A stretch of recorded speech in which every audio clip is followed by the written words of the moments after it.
Hello there, friends. This is Spencer Michaud, and today we're going to be doing a very special Q&A, question and answer session to celebrate or honor Mercury or Hermes going through their retrograde phase. And I have to chuckle a little bit today because this is attempt number 2 to do this live Q&A. I had this scheduled originally for Thursday, which happened to be the heliacal evening, or actually, I'm sorry, not the heliacal, but the evening set of Mercury, which, if you aren't familiar, is actually a place where Mercury is, quote unquote, taking to its sickbed. And of course, on that day, in trickster mercurial fashion, our friend Hermes decided to make the internet go down for probably about 6 or 7 hours, very shortly before my live stream. There was some tree work in the area, and I think one of the lines probably got caught. And funnily enough, the internet came back on roughly about the time that the live stream would have ended. So I decided to just kind of pull the plug, and here we are today. And I'm so glad that you are able to join me today. I always look forward to these chats with all of you. I just really enjoy coming on here and communing with all of you. I'm really excited about our chat today. My goal for today, what I would like to do is I would like to briefly discuss, since we're doing Mercury retrograde here, briefly discuss kind of the cycle that it's been going through and some important dates in this Mercury retrograde cycle. I would also like to hear some of your Mercury retrograde stories, if you have them. There's always some great stories of rescheduled tomfoolery that happens around this period of time. And then, I would like to just open it up as an open Q&A.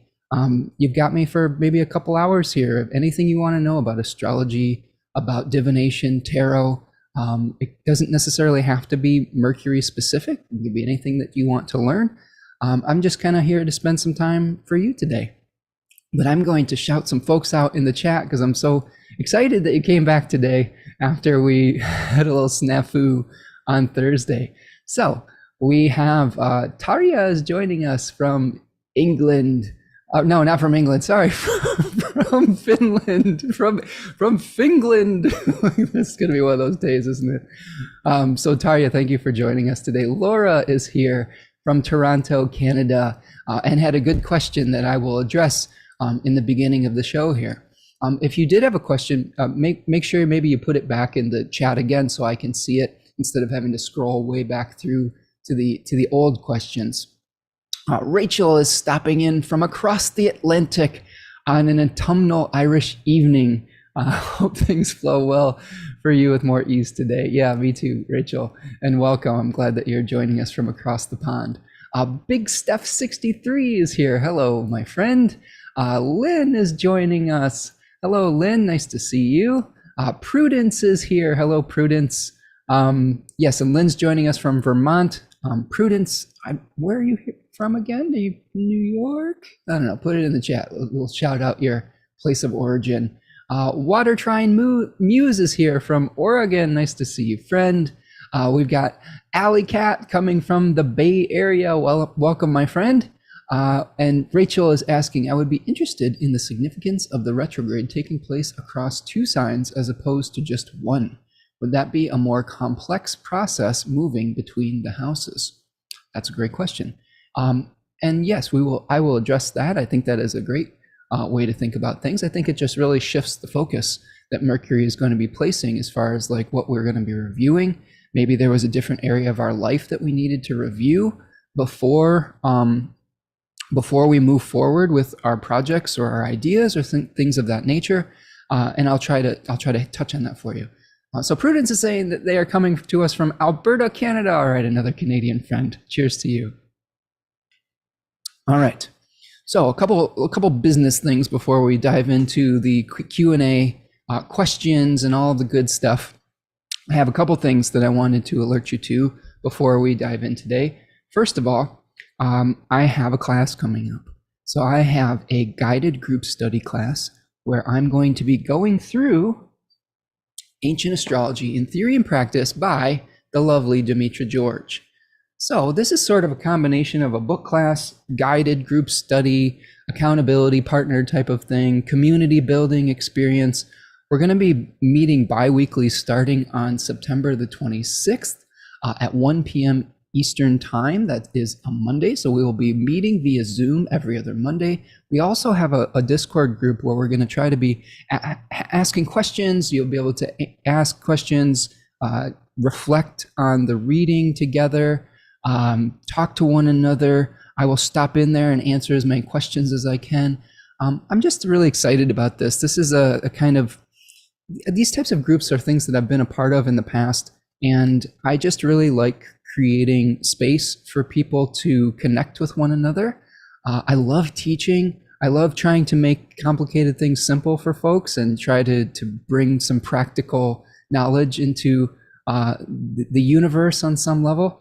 I'll tell you what, I've been seeing nuthatches today, and that's one of my favorite birds. That's a bird that climbs, it's a little woodpecker that climbs down trees.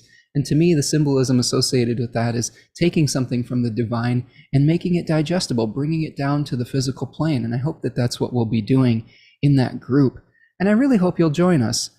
You can sign up for this in a link that is in the description of this video or on my website, spencermichaud.com. I would love to have your voice in that group because there's so many wise people in this community that we have here already that I learned so much from all of you. And a group is only as good as its participants. So I hope that you will join me for that. So that is one of the things that I've got going on. Of course, if you want to reach out for a reading, my books are open right now. You can reach out for natal readings, transit readings, fixed star, tarot readings, whatever you need. I just love to hold space for you in that capacity as well. One other announcement as far as a guest that I have coming up, and I haven't put this out there yet, but I wanted to announce it here, and then you'll start to see the promo coming. But I have a very special guest coming next Friday, the 23rd of September. I will have my astrology teacher, Achyuta Bhavadas, joining me for the new moon in Libra. So that is very exciting. That will be Friday, September the 23rd at 4:30 p.m. Eastern time. So a slightly different time than we normally do the live streams, but Achyuta is a busy dude, and we have to kind of work around his schedule, which is okay. Maybe it'll allow some people that aren't able to come to normal ones to come. So mark your calendars, 4:30 p.m. Eastern time, 3:30 Central. And that should be a really great talk. He's a really good friend of mine. He's a great teacher. He's very wise and has a lot of good insights. He also has a couple planets in the first decan of Libra, so he's lived some experiences with this. And that's something that I try to do with my guests, is bring people on the show that have some stories to tell about the specific decans of a lunation. So that should be a really great talk. So I hope that you'll mark your calendars and join me for that. And as always, if you are enjoying the content that we are producing here, please hit the like button. That's the first thing that you can do to help me out today. There is also a little $sign in the chat. It's called a super chat or a super sticker. If we're going through questions and answers today, that's a great way to get your question highlighted too, to make sure that I see it. That really helps me to keep the lights on here and to pay all the bills and, get books and things of that nature. So it's going to a good cause, and I appreciate all of your help and support. You can also subscribe to my newsletter. That's a great way to get updates on when classes are happening. And of course, you can subscribe to the channel if you're new here. Okay.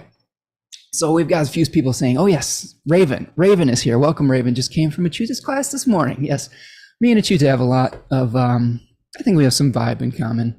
We're both Cancer suns we have a numerological unity where we're both 7-ish type birthday and birth month. In numerology, sort of have different cycles based on the month and the day and the year. And I'm 7/7, 1980, and he's 7/16, 1981. So there's some interesting synchronicities that happen, and we just really enjoy chatting with each other. He's a really, really nice gentleman and has a lot of great insights into astrology in particular. And I'm just really grateful for his, for his friendship and his teachings and all of that. So I hope that you'll join us for that. Okay, a few other good friends are stopping by. Dee is here. Hello, Dee, my good friend from across the pond from England, joining me today. Had a really nice conversation with Dee the other day. Such a very nice gentleman as well. Sabrina is joining us, saying, "I'll watch when I get home from work." Okay, Sabrina, well, it'll be recorded, so it'll be there for you when you get back. I know there's sometimes a lot of chores to do on Saturday, right? That's why I usually try to do things during the middle of the week, but so it goes. Hermes had other ideas. Water Trine Muse. Yes, you watch him every day. He is a very productive astrologer. He puts out videos each day. I tried that once and I couldn't keep up. So I like this kind of weekly, longer video type of thing. And it might not be the best thing for the algorithm, but I like just having conversations with all of you. And I love that it's live and that we're able to interact. So there's always different ways of approaching this work. And, he has a great approach. And I hope that you're enjoying the things that we do here as well. Rachel says, Spencer, I first came across your work through a discussion with Achyuta on his channel.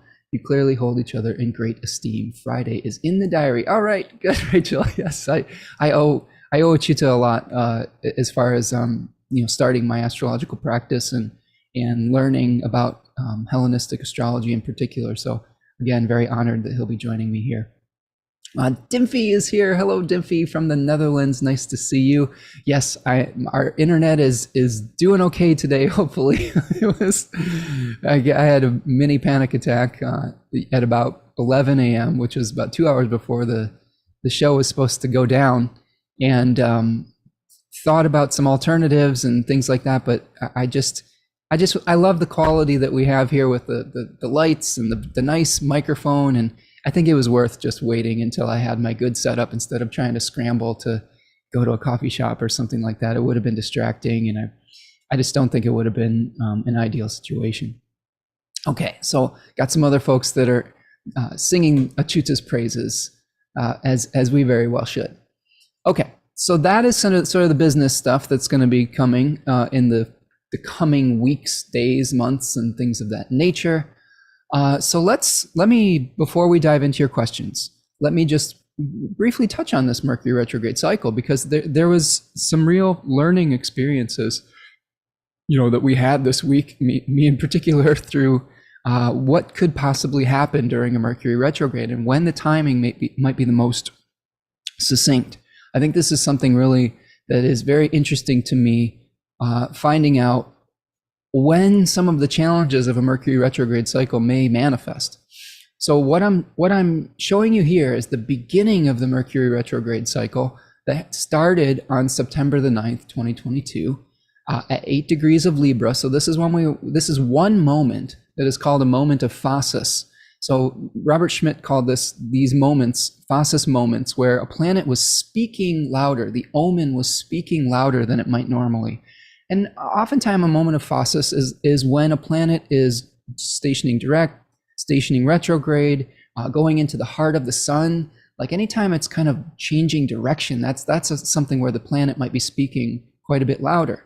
So everything that we might be experiencing through this retrograde cycle, maybe we can trace back to the September the 9th day. And it slows down, like Mercury slows down in the retrograde cycle. So Mercury is asking us on some level to slow down, to reflect. There's some other work, I believe, from Dane Rudyard that talks about the different cycles of Mercury and related to Prometheus or Epimetheus. Prometheus being related to foresight, maybe when Mercury was direct, and then Epimetheus was his brother, who was related to hindsight. And they talk about this retrograde cycle as potentially more of an Epimethean cycle, where we're kind of looking back and we're reviewing what happened in our life to gain wisdom.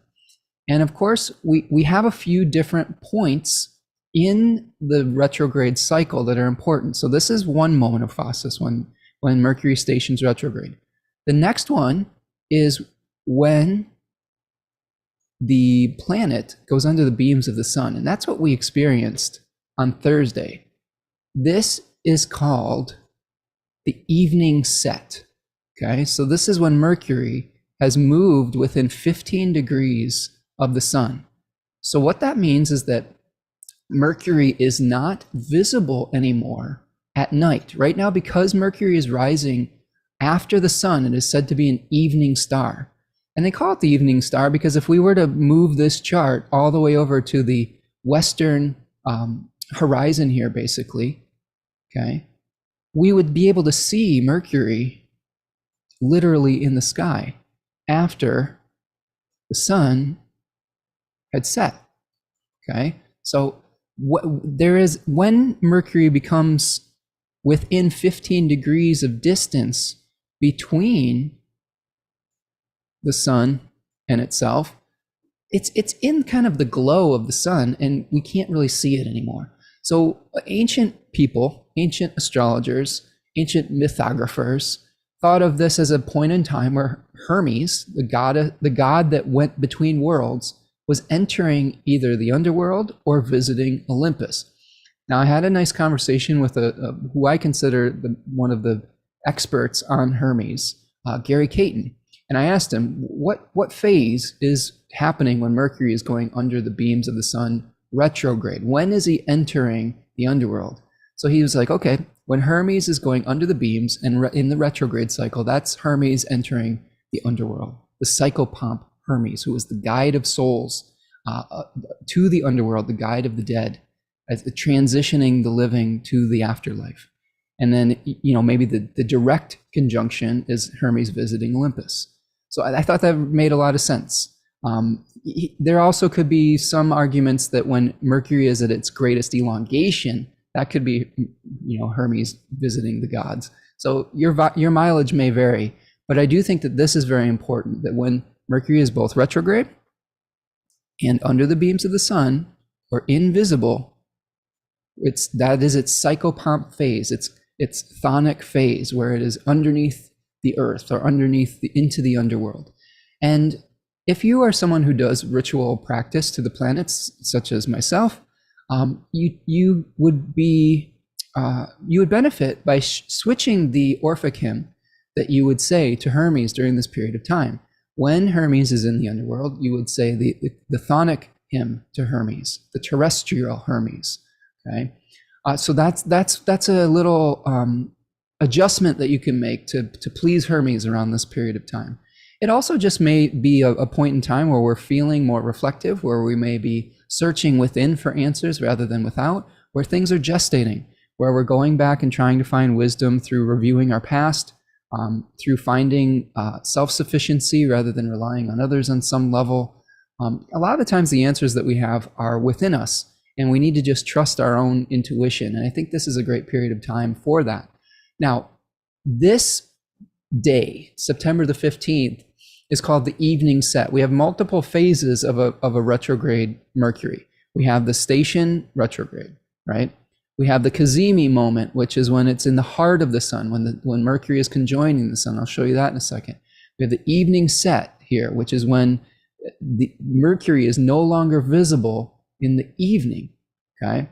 We also have a phase where Mercury is doing its heliacal rising. So when Mercury passes over the sun and then becomes a morning star and becomes visible, that's called the heliacal rising. When Mercury is starting to kind of shift direction back, even though it's direct, and come closer to the sun, there will be a time it'll go under the beams for the superior conjunction when it's direct, and that's called the morning set.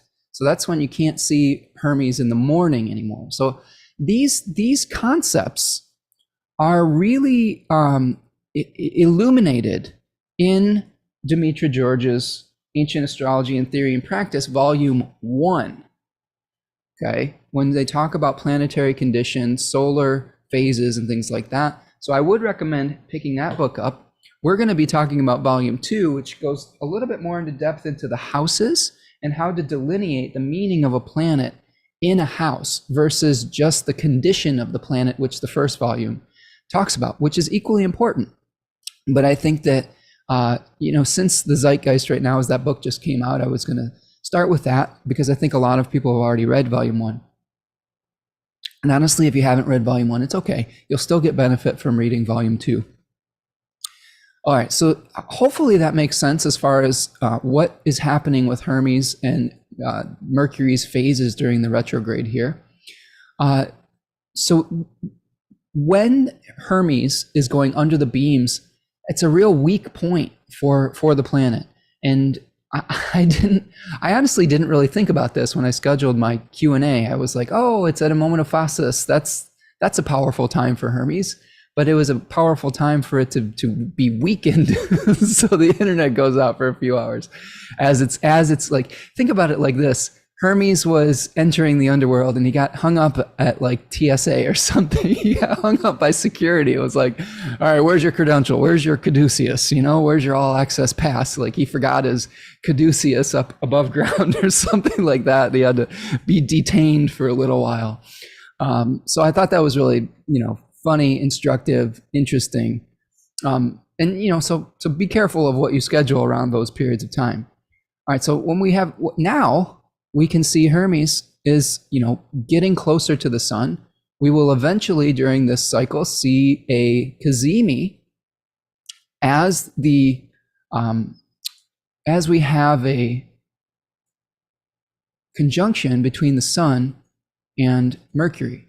So this is that point where it's in the heart of the sun. You can see it right here. It's happening at 0 degrees of Libra, right at the fall equinox, which is really fascinating to me because those are really powerful times of year that kind of set the tone for the rest of the season. And having a Mercury cazimi there in the first decan of Libra, I think is a really interesting omen.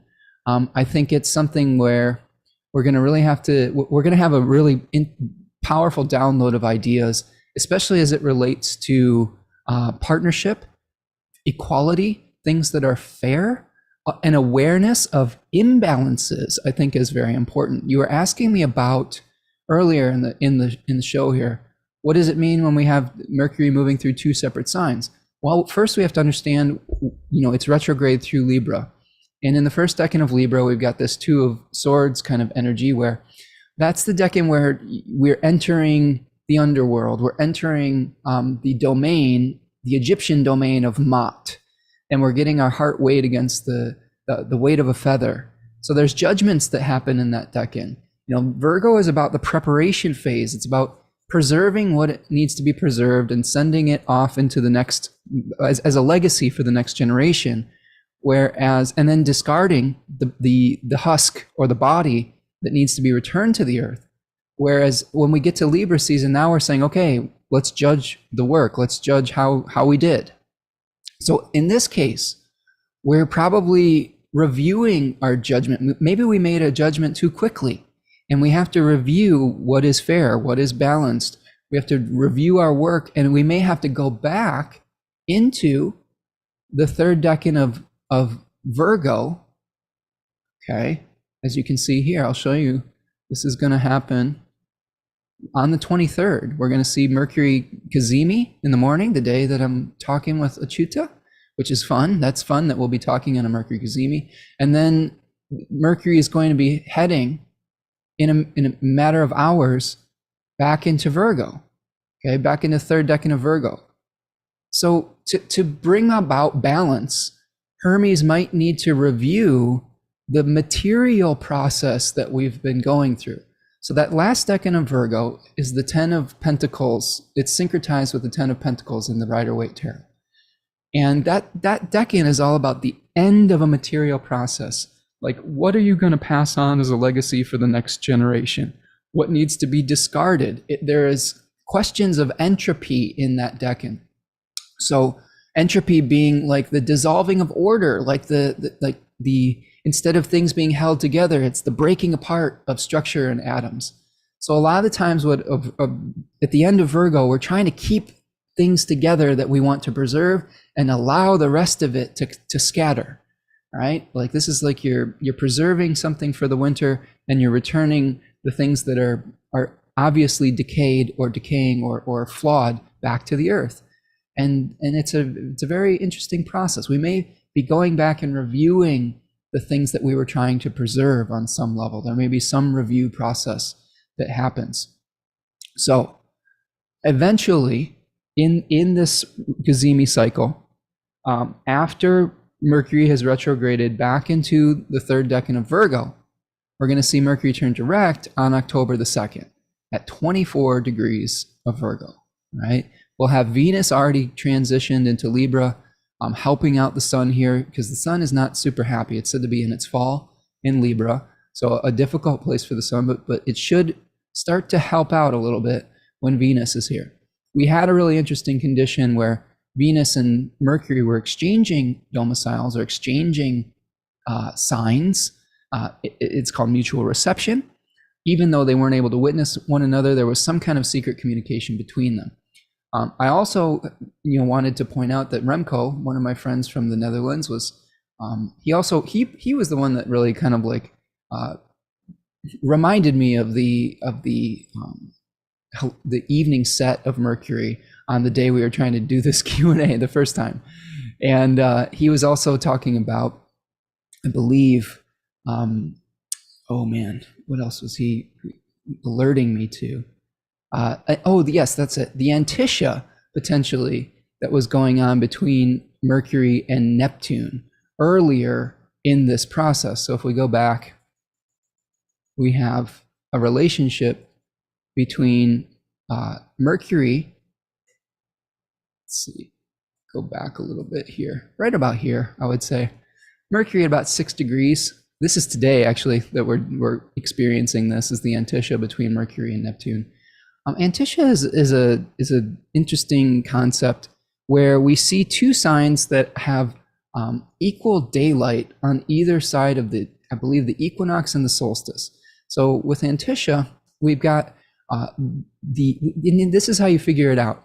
You look at where the two signs that usually have an Antisha relationship, and then you have to add up their degrees to 30. So when the sun, it's all based on the sun. When the sun is at 6 degrees of Libra, it has the same amount of light as when the sun is at roughly 24 degrees of Pisces, okay, on either side of that, I believe, of the winter solstice there, okay? So that's a secret relationship, a secret conjunction between them. So today we've got kind of this secret relationship between Mercury and Neptune. So, maybe our thoughts are moving more towards the transcendent, more towards the spiritual. Maybe we are dissolving, which is a quality of Neptune, into kind of oneness on some level. I got some blowback because I tend to be a little negative with Neptune. I'm not a huge fan of Neptune transits, and part of it is because I have a lot of planets in Virgo, and Neptune's been going through Pisces for quite some time, and by opposition. So whenever Neptune is contacting one of my personal planets, it just feels like the life is draining out of me. Now, that doesn't necessarily have to be experienced as a bad thing. Neptune can drain you of physical energy so that you have a more spiritual experience of something. Just because you have a Neptune placement in your chart that's prominent doesn't mean that you can't ever get anything done. It means that you might just have to marshal your energy in some regard. And like I said, everyone's going to experience it differently based on where their particular planets are in the chart. But the way I think about Neptune is based on a lecture I heard by Robert Schmidt, where he talks about Neptune as a transcendental moon, and also as Uranus as a transcendental sun. He compares Pluto to a transcendental Mercury. Now, what he means by that is that Uranus is sort of like a universal point of consciousness, a universal aspiration, whereas Neptune might represent a universal substance, a universal emotional energy. In Hermetic philosophy, they talk about the one mind and the one thing, and the combination of them basically bringing things into being. So if we have Neptune may be returning us to the one thing, the one substance. It is, in Schmidt's estimation, is the absence of like a point of consciousness, where we're going back into the oceanic sea of oneness, where we're not necessarily differentiated. And that's not necessarily a bad thing. It's just, if you are, let's say you have an ego attachment to your mind, it may feel scary when you're doing that, when your mind doesn't work anymore, when your mind is like going into the universal consciousness. Now, other people will argue, well, that's when I feel most at peace, and you might be right. So the other thing that we're experiencing today is an opposition between the Sun and Neptune. contact with that, where we're both trying to pass on a legacy, but also are maybe feeling the kind of energy, sometimes maybe a physical power outage of Neptune on some level. So I wanted to address that as well. And I'm looking through the chat here, seeing all of your wonderful comments. Let me see what I've got. All right. Thank you for the compliments, friends. I appreciate you. Big Steph is saying, I like Mercury retrograde. Time to take your foot off the accelerator and regroup and reconsider. Yes, absolutely. After I was not able to go live on Thursday, I actually just spent a lot of time with these books from Demetra, kind of just going through and reviewing some things from the first volume. And it was nice. It was nice to slow down and just be in my own space and find some knowledge with that. And there's value in that. There's value in kind of retracing our steps. So I agree. Anna is here. Anna Vala. Greetings. That looks like Jean Dotter. Is that another Dutch name? It also looks like it could potentially be Icelandic. I don't know though. I don't know. It's a very cool name though, Anna. Ali says, this is my understanding as well. Mercury retrograde under the beams, Chthonic, Psychopomp, Hermes. Good. So we're getting, we have some kind of agreement on that, which I think is nice. It's nice when we see things in the collective that we experience universally on that level. So yeah, I think it's a really beautiful image for what Hermes is trying to do. Raven says, this is a powerful time for trickery. Yes, Hermes played quite a trick on me on Thursday. Ali says, using that all access pass, aka he's not home right now. Yeah, exactly. Although I will say, today I'm wearing some materia that we made from Mercury in the third decan of Virgo that was finally had gestated enough. My partner makes these planetary infused oils, and she did a ritual one for Mercury in the third decan of Virgo, and I'm just soaking in and marinating in it today. So hopefully it's helping my communication skills a little bit. And I think eventually that will be available for the public as well. She's just getting some stuff ready to put out there into the world. You can find Tanya's materia at thirdcoastmojo.com. She also has an Etsy store with, she's got some Venus stuff up there right now, which is really good stuff. Jupiter is coming soon. And of course, this Mercury election with these fabulous oils. All right. Rachel is asking, does it remain as weak all the while it is under the beams? That's a great question, Rachel. It does, with one exception. So I do believe that there are different levels of weakness as it gets closer to the sun. The medieval astrologers sort of differentiated between being under the beams and being combust. There's some ancient astrologers that say, like, when it's within 7 or 8 degrees, it's combust. It's only under the beams when it's, within that 15 degree, distance. There are different astrologers that are going to argue about the different degree ratios. So just try not to get too focused on that. Find what works for you and then use it consistently. And just so you're going to use that with your own experience.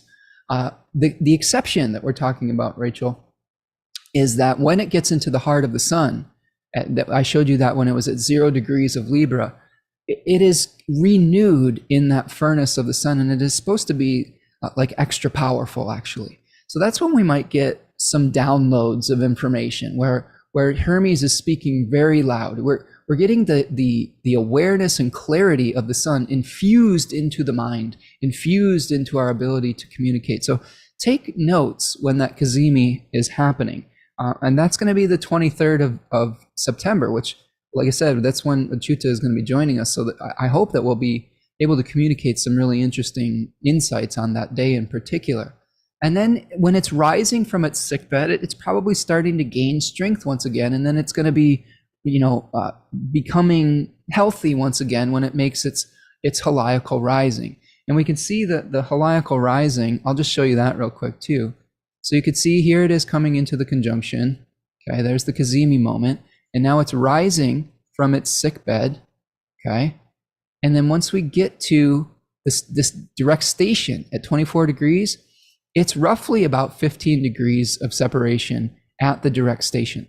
So it's going to be turning direct. It's going to be becoming visible. This time, October 2nd, will be a really powerful point of phasis, another phasis moment, an omen that will be speaking. So Mercury is going to pay attention to what happens. All of the things that you made, the downloads you may have received during the Kazemi moment, and Mercury or Hermes' journey through the underworld, they'll start become visible at this period of time. All right? Okay. So let's see. Sarah Renee is here. Welcome, Sarah. Says, looking forward to you. And Achuta, my teacher too. Yeah, we have a lot of crossover in our audiences.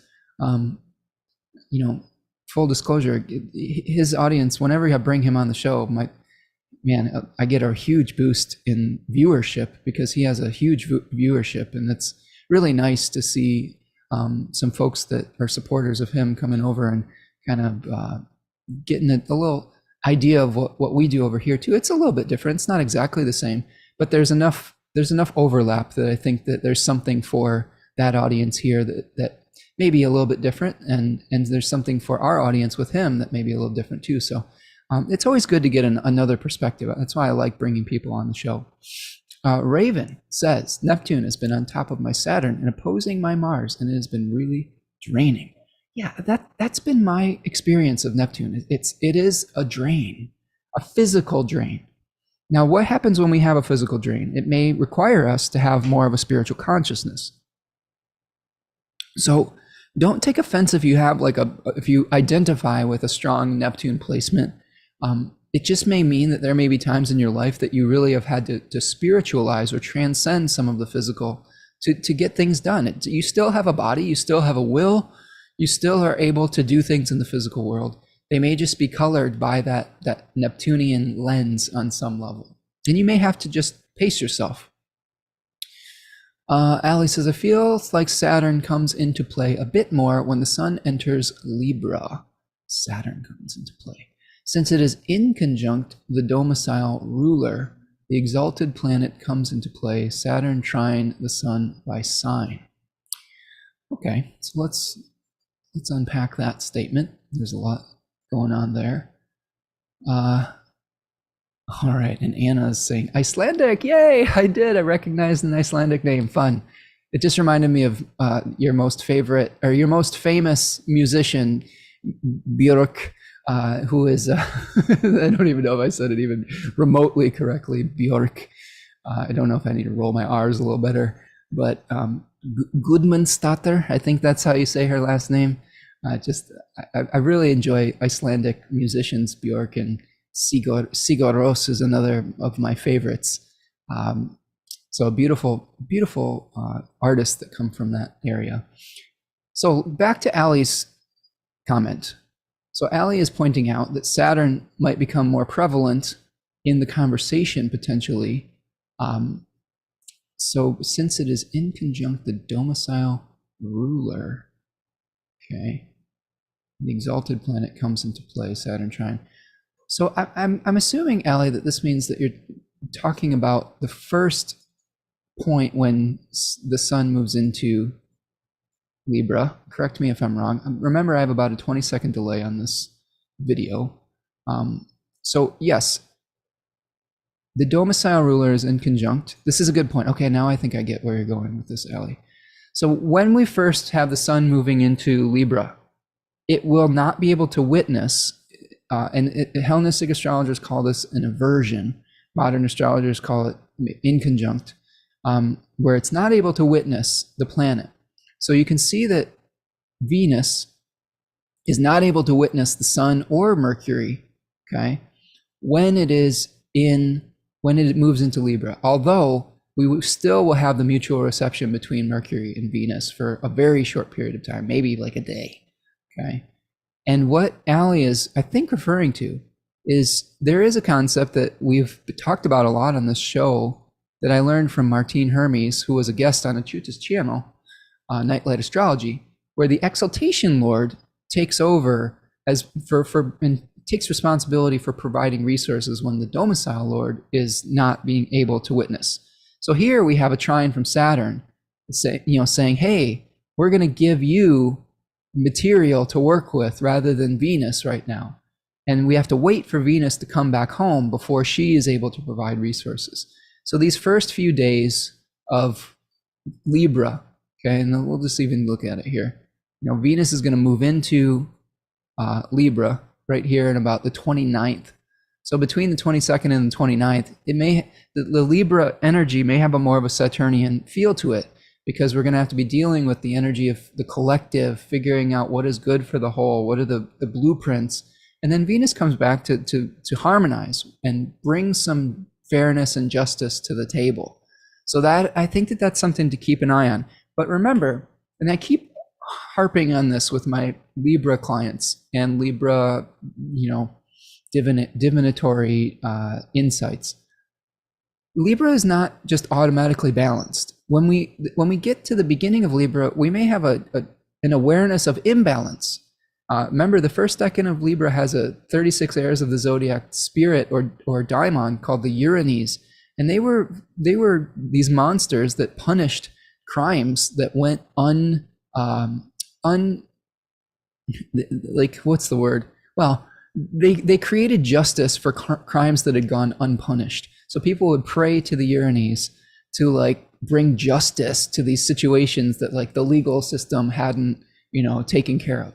So we may be really aware of some imbalances, some injustices, and then it's our job, or the job of coming into alignment with what is fair, what is balanced, to make the scales even once again. And that takes work. That takes compromise. That's really one of the things that takes seeing someone else's perspective. We may become aware of someone else's perspective in the first decan of Libra, and then have to do the hard work of bringing it into balance in the second decan, and then maintaining the balance, maintenance mode in the third decan. So it's work and it's compromise, and all of those things may require maturity, as Ali is very well pointing out in the chat here. So I hope that Ali, I hope that is what you were going towards with the comment. It's a good comment. And it's a nice concept, kind of looking at the exaltation lord when the domicile lord is in aversion, okay, which is a quality where, let's say the sun is what we're going to be looking at. An aversion is when a planet is on either side of a conjunction or an opposition. So these two places are blind spots, okay? This house right here, this house right here, okay? Taurus and Pisces are all a blind spot where the sun and Venus can't witness those places. And that makes it very difficult sometimes if its domicile lord is in one of those places to get what it needs. And this may be true in your natal charts too. I have this quality for a few of my signs where, my natal, my natal moon is in its own exaltation, but it does not witness Venus. So that's always been a confusing thing for me, because, and I'll show you real quick if you want to see an example of this in action. So you can see I have the moon at 15 degrees Taurus on the midheaven in the 10th house, and its lord, Venus, is in the 11th at 16 degrees of Gemini. Now, normally, let's say that the exaltation lord was, I don't know, let's say it was Jupiter. It's not in this case, okay? It's actually the moon. But let's pretend it's Jupiter. Because the planet was not witnessed by its domicile lord, it would have to ask the exaltation lord for help. All right? In this case, this is why this is a little bit confusing to me, is the moon is in its own exaltation. So it's kind of like the moon is just able to kind of do its own thing. It doesn't really need as much help from the domicile lord because it's in a very exalted, honored position. So I think that the moon is still functional in my own particular chart. It is not necessarily witnessing its domicile lord. It gets its resources in a slightly different manner than it would normally, mostly through doing its own thing, through nurturing, through creating community, through collecting light and reflecting it back out. instead of maybe doing more of this Venus stuff, where Venus is kind of on its own in the 11th house, in its own terms, by the way. So one little way that I'm able to go about my business is that I've often been someone who sets the curriculum for a group. I was a teacher at a community college, and I taught group classes for guitar for many years and songwriting, and I was the one who created the curriculum. And I'm doing the same thing with this guided group study. I set the agenda for the group. And even in informal settings, like, people often come to me to set an agenda because my brain tends to organize things in hopefully practical ways. And that's really true for Venus. I kind of set my own schedule for my work. I set my own ideas for what I want to do moving forward with my astrological practice. And I've had to kind of defend that too. Like, there's times where I could have gotten involved with somebody else's agenda.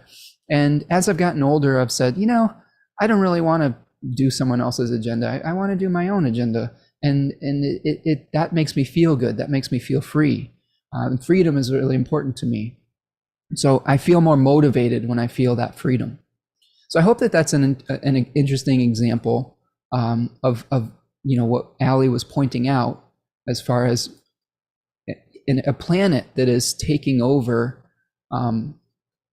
with its exaltation lord rather than its domicile lord. All right, I'm going to keep looking through the chat here. Keep putting your questions in here. I know we had some other questions that were previously, and I'm going to get to those in a second. I'm just kind of looking through here.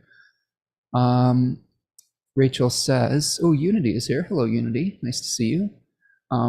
Rachel says, thanks, Spencer. The 0-degree Kazemi sounds extra interesting. Direct station right on my natal Saturn. Ooh, that should be fun. Well, hopefully Saturn's in a good house for you, and then you might experience that more positively. Big Steph 63 says, if we think of Neptune as dropping the veil and dissolving things out of sight, all we can do is ride it out and hope for clarity in hindsight. Right? Yeah, exactly. Yes, I think there is a surrender quality to Neptune. And I think that if we are getting too attached to ego when it comes to Neptune placements, that is where we may really have a difficult time, because I think Neptune requires surrender. It requires dissolving of ego and surrendering to kind of more of a collective consciousness. Oftentimes we can experience that as fatigue, right? Because oftentimes our ego wants to be able to have an energized, body doing all of these things. And that's just been my personal experience. And you may have, your mileage may vary. And it's okay if it does. Like, it's okay to have a different perspective on a planet. D says, Neptune is right on top of my Venus currently. Not sure about this upcoming Sun opposition, but at least it is quick. Yeah, so I think, again, when you have something on top of a personal planet, look at the house that it's happening in, because that may be the topic that you're going to experience this through. And also look at the topics that planet is responsible for. So, like, for example, Neptune is on top of D's Venus, okay? So let's just pretend for a moment, and this is not true, but unless you want me to share your chart, D, but let's pretend that D's Venus was in the 4th house, okay? Right here. And Neptune was on top of it, and it's in Pisces. So what we have to do is we have to look at D's Sagittarius house to see the other area of life that is going to be affecting, okay? So there's going to be a connection between, in this chart, this Sag rising chart, which is not D's rising, but in this chart, if it was happening there, he may have some domestic issues that are affecting his sense of self, right? That are affecting also his body, the way that he identifies, the way he projects out into the world. And there may be some kind of surrender that's happening in the domestic sphere that changes the personality, that changes the body, that changes the way that we, the sense of self. So you always have to connect those two things. Like that could be one area to look at, since Jupiter rules both of these. Now, the other thing to think about is, and this is probably more poignant, As I'm thinking about this, Neptune's confusing the details here. You're probably like, wait a second, Venus doesn't rule Sagittarius. You're right, and you'd be right.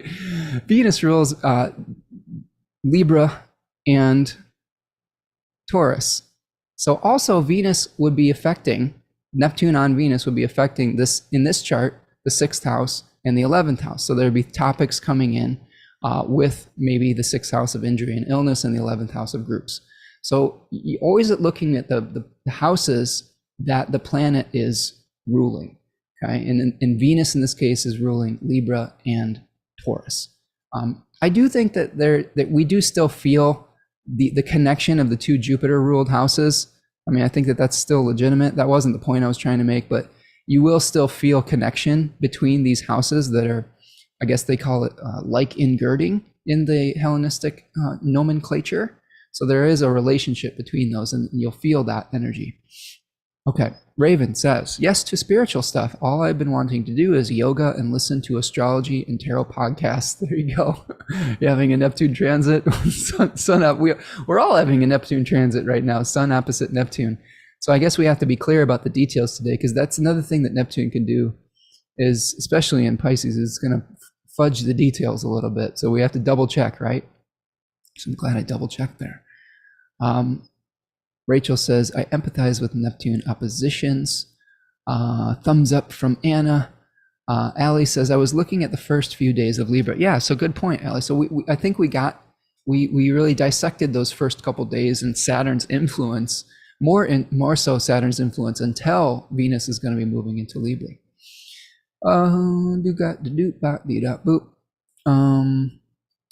Manuela is here today, Place of Stillness Astrology. Hello from Spain, checking in late. Nice to see you, Manuela. Hope that you're settling in well in your new country, moving across Europe. And check out Manuela's YouTube channel, Place of Stillness Astrology. She's got some cool stuff up there and is starting to kind of come out of the Astro, I don't know, come out from under the beams a little bit and do more stuff. She has a really unique perspective on things and is an intelligent person, very reflective as well. Good space holder. Allie saying, I was looking at today's chart in Stellarium and noticed the moon is very close to El Nath, the bull's left horn. I was wondering if you have any thoughts or insights on the fixed star El Nath. Yeah, so we've got the clock, the current clock. So here's the moon at about 23 degrees of Gemini right now. And I will say, the last 10 degrees of Gemini have about 1 million fixed stars in them that have astrological significance. You've got El Nath, you've got a bunch of stars in Orion's belt, El Nilam, you have Bellatrix, what else is in those last degrees? There's another one that is on the shoulders of Orion. You got Bellatrix on one side. What's the one on the other side? Well, it's escaping me right now, the name of that fixed star. Betelgeuse, there it is. I knew it would come to me eventually. So all of those are in this decan here, this last degrees. El Nath in particular, we can dissect some meaning from El Nath because of its relationship to Taurus, but also because of its relationship to the horn of the bull. So that is a point of the horn. So, people thought of El Nath as being related to injuries, illnesses. You could think of maybe being gored with something on some level. Maybe you're gored with your own thoughts. I think that it brings out some aggressive tendencies as well. So you have to be careful of getting into maybe intellectual sparring or arguments as well. There were some traditional thoughts about illnesses, injuries. Now, I've got a really good book here called The Little Book of Fixed Stars by Elizabeth Hazel that I like. And if we look at El Nath, I'll just tell you what she said about it. So we have El Nath at 22 degrees, 51 minutes of Gemini.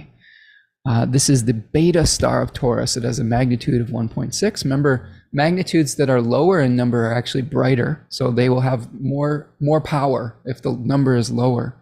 It is of the nature of Mars. So again, injuries, illnesses, accidents. El-Nath was called the budding one, shared star, tip of the northern horn of the bull, also Auriga's left foot, associated with the Hindu fire god Agni and Hutabaj, I don't know how to pronounce that, Hutabhbuj, the devourer of the sacrifice. So then this divination, they talk about fortune and high status, neutral party, interest in religion or sciences, problems with partners, wounds, accidents, foot injuries, close to the galactic anti-center. That's interesting. The other author, whose name is Michael Munkasi, says it encourages development of social conscience and is likely to be rebellious and outspoken. Okay. The other book that I like to use for fixed star work is this one right here, Star Planet Combinations by Bernadette Brady. And if we talk about El-Nath in relationship to the moon, this talks about every planet that is connecting with it, which I find very useful. So El-Nath is the horn of Taurus. It's a weapon, right? Discovering one's inner resolve under pressure, assertiveness in lifestyle. They talk about when it's conjoined with the moon, a fighter or one who knows the cruelty of life, to suffer at the hands of others, to be drawn to aggressive individuals. A group suffers from the cruelty of others. So Winston Churchill had this in his chart, known for his ability to rouse the people to fight. So confrontational attitudes, maybe potentially. So something to consider. So Ali says, the reason El-Nath popped out to me is because the moon is on El-Nath and longitudinally and latitudinally. Oh, that's nice. So maybe we just have to be real careful about our communication style today and not be overly confrontational. That we have to kind of, make sure that we aren't using our words as weapons, that we're not using our thoughts as weapons. One thing that I think a lot about with Gemini is oftentimes we will turn our minds against ourselves. And the third decan of Gemini, and the other thing to consider today is that we have a last quarter moon. So there's a square happening between the sun and the moon where there is a change of heart happening. There is an existential crisis of some sort. And the third decan of Gemini says, hey, you've got too many thoughts. You can't keep all of those thoughts in your mind or you will have a breakdown. That's the decan that's associated with the third, with the 10 of swords, right? So here as you see the figure that is like defeated in ruin, and where you have to give up some of the thoughts to be able to breathe life into what comes next. This is the interesting linear way of thinking about the end of Gemini and the beginning of Cancer. So by giving up some of our imagined pathways, we are allowing ourselves to choose to breathe life and to nurture something that is most important to us.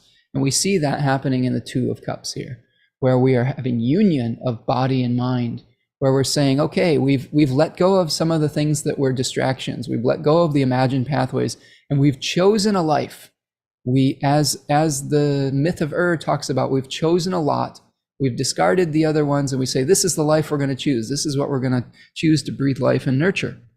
And when we do that, that brings a lot of peace. That brings the dawn after the dark night of the soul. Because oftentimes when we turn our minds against ourselves, and this is happening with Mars and Gemini, we're probably having all sorts of existential crises, trying to keep so many thoughts alive. I think of this too, like just a personal anecdote.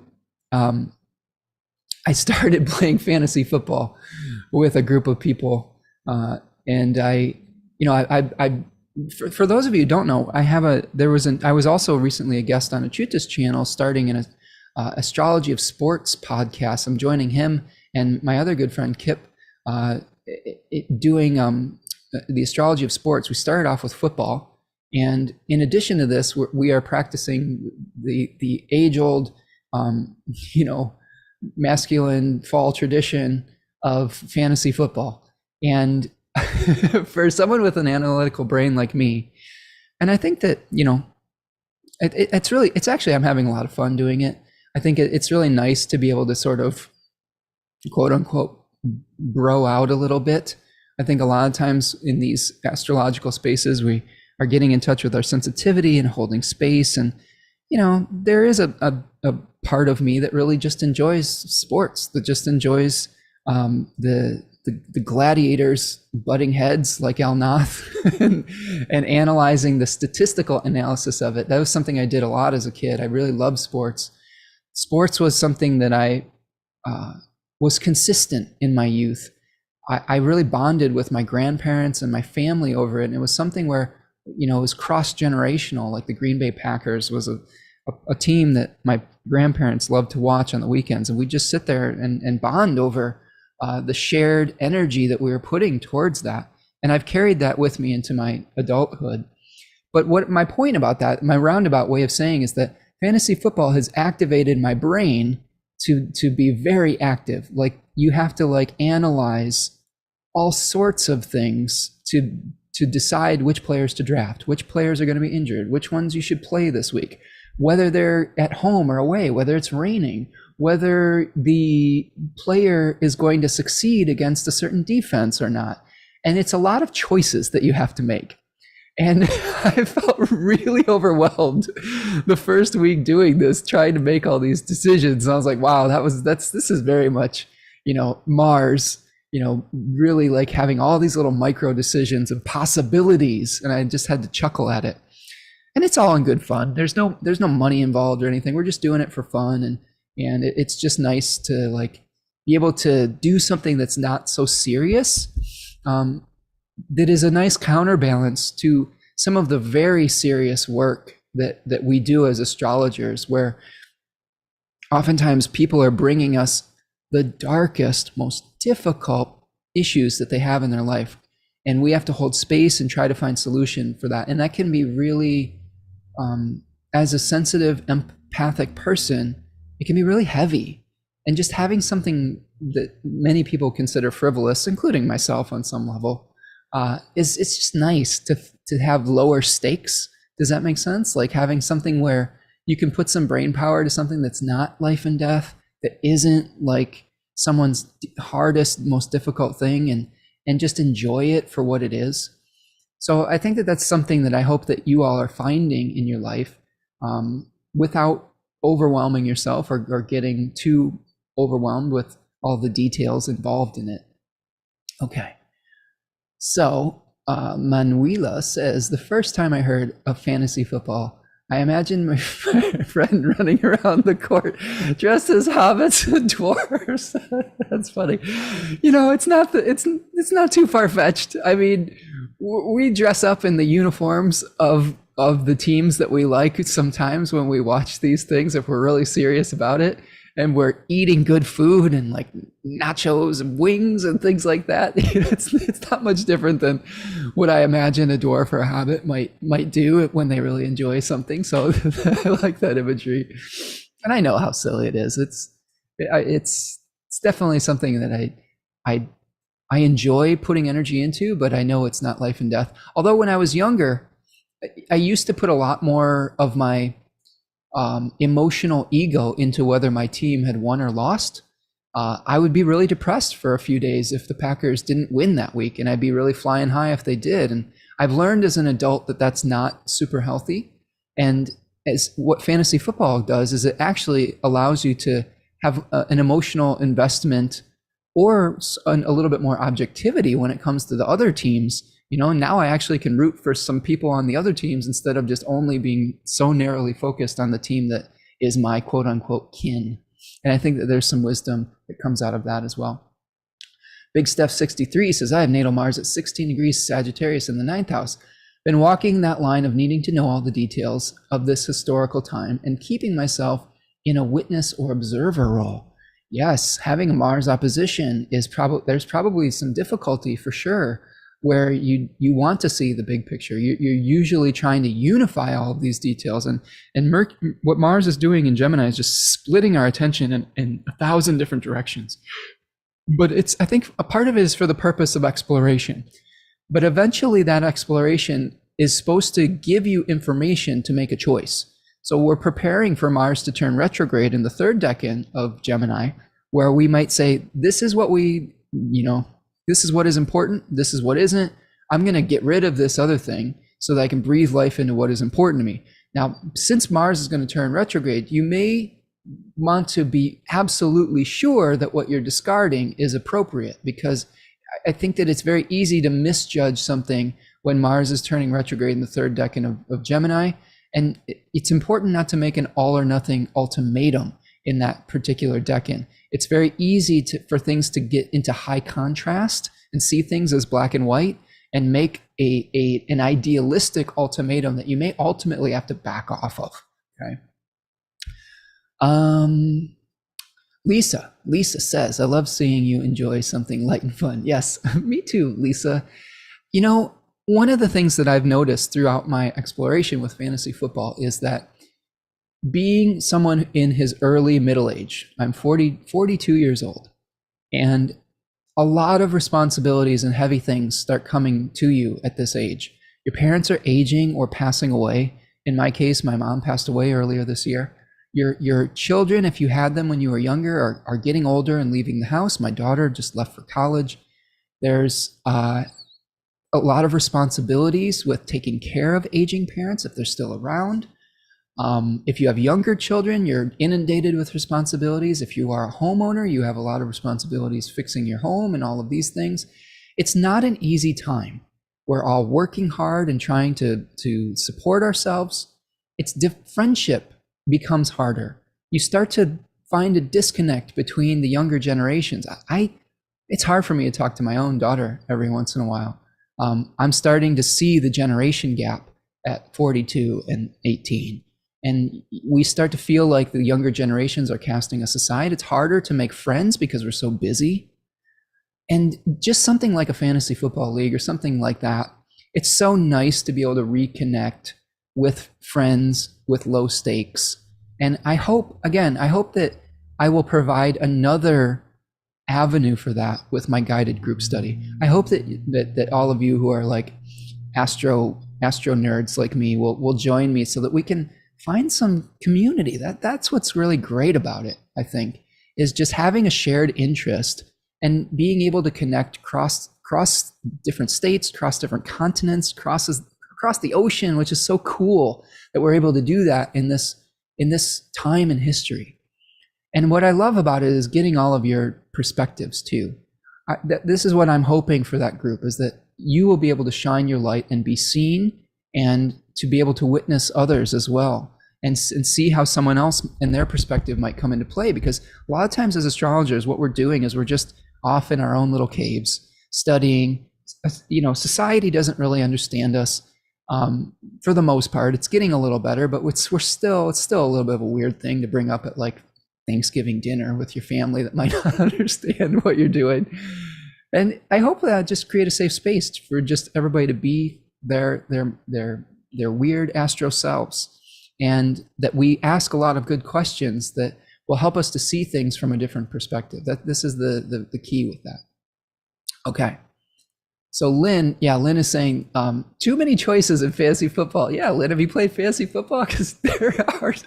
You should have seen me on the day of the draft. I actually had a doctor's appointment that day, and the draft went all day, because instead of like everybody showing up, we just picked, and then you knew your turn was coming via email. So the draft went on for like hours and hours and hours, and you'd wait for like 3 hours for someone to make their pick, and then I'd have some player in mind. And I actually had got the first pick in the draft. So we did a snaking kind of thing where I'd have to pick last in the next round and first in the third round. And I'd have to pick two players that I looked at their charts. I looked at whether they're in a first house perfection year or what's going on with them. And then I'd do all that research and then someone would pick them. And I'd be like, shit, all that research would go out the window, and you'd get, it was very stressful. And then trying to do that while I was at the doctor's office was crazy. And I was actually having a chat with the tutor in real time, and he was basically helping me make some picks while I was at the doctor. And he had some doctor issue stuff too, where he was like, I think he had like LASIK surgery that day, and he's like, I'm gonna be blind today, Spencer. Like, you might have to help me with my picks. I might not be able to read what people are doing. So we were trying to help each other out in that regard. So just very, very, funny type of things that were happening. So Raven is saying, I love the sports podcast. I do something similar with my partner where we watch UFC fights. Oh, fun. And I do predictions based on the fighters' charts and transits. Raven, keep tuning in, because I think we might do a UFC thing. UFC is not something I'm super familiar with. I don't know if I have enough Mars in my chart for that. Football itself is pretty brutal. I tend to gravitate towards sports that where there's more like team sports. The individual sports I have less connection with, but I can appreciate that there's strategy in that. It's just really brutal for me. I think I'm a little bit too sensitive for just wailing on people, but there is definitely interesting astrological things that have happened, especially like I believe that there's been people who have looked at Conor McGregor's chart quite a bit, and he had a really interesting transit when he lost. I believe he hadn't lost in a long time, and he had a really fascinating, I believe it was a Saturn transit that was happening when he lost his first fight. And you may have more expertise in that, but yeah, there's probably something like that coming. But yes, I think that there's a great way to, on some level, I do think human beings have a need to express the more barbaric side of their nature. Like, why would we have a Mars? Why would we have some of these planets if we didn't need to let off some steam every once in a while? So I can see that in that regard, there could be some value in that type of experience. Manuela says, this sounds perfect for Taurus moon. Yes. Rachel says, you absolutely need that to stay in balance. Straightforward enjoyment. Great hobby for going into the darker days and nights. Yes, Rachel, yes. Say it louder. And I wonder, for those Europeans out there, if you feel this way about your European football teams, your soccer teams. I've seen how crazy some of you can get about football with an FUBOL, right? So it's very similar for Americans and American football sometimes, depending. In your mileage may vary. I love basketball as well.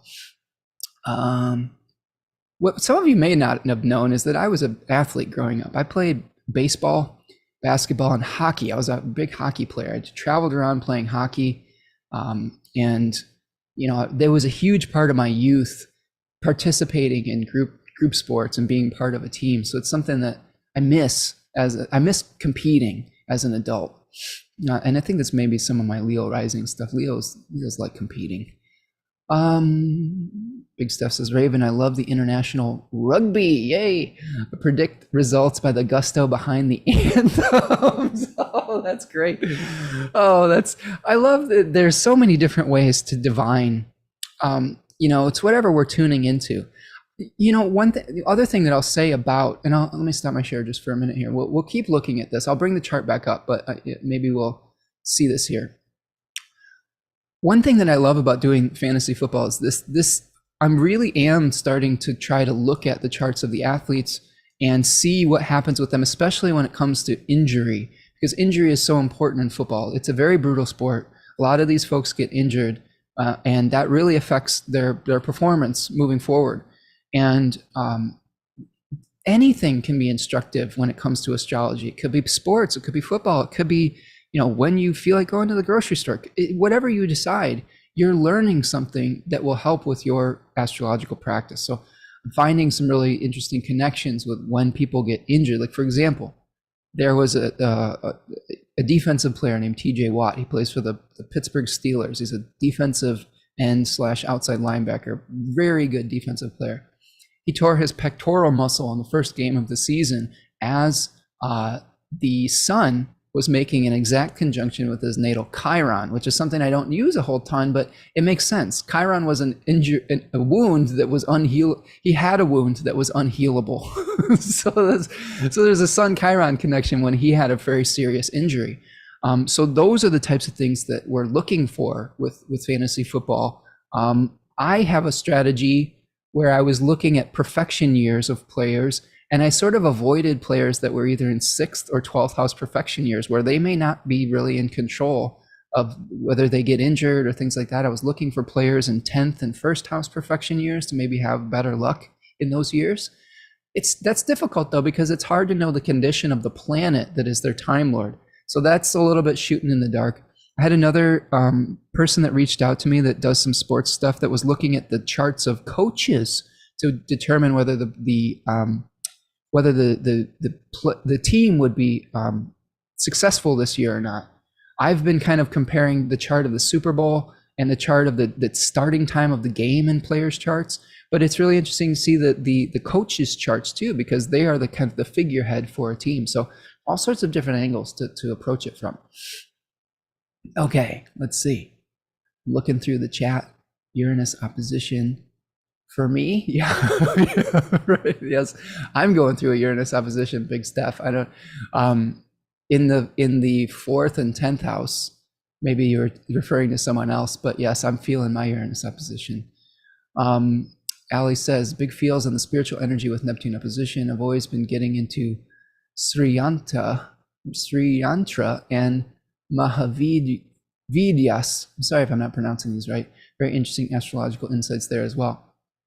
So I'm assuming, Ali, you've gone the very natural progression of starting in one form of astrology and maybe like going from perhaps from modern to traditional to the inevitable transition into starting to study some Vedic astrology or Jyotisha, which I see a lot of people doing, which we have mantra meditation and things like that.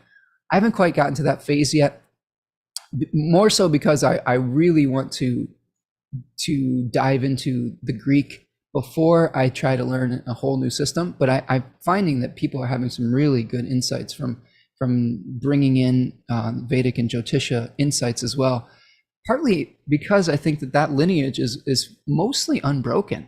Whereas we had to piece together the Hellenistic tradition, the Indian tradition, the Eastern Indian tradition is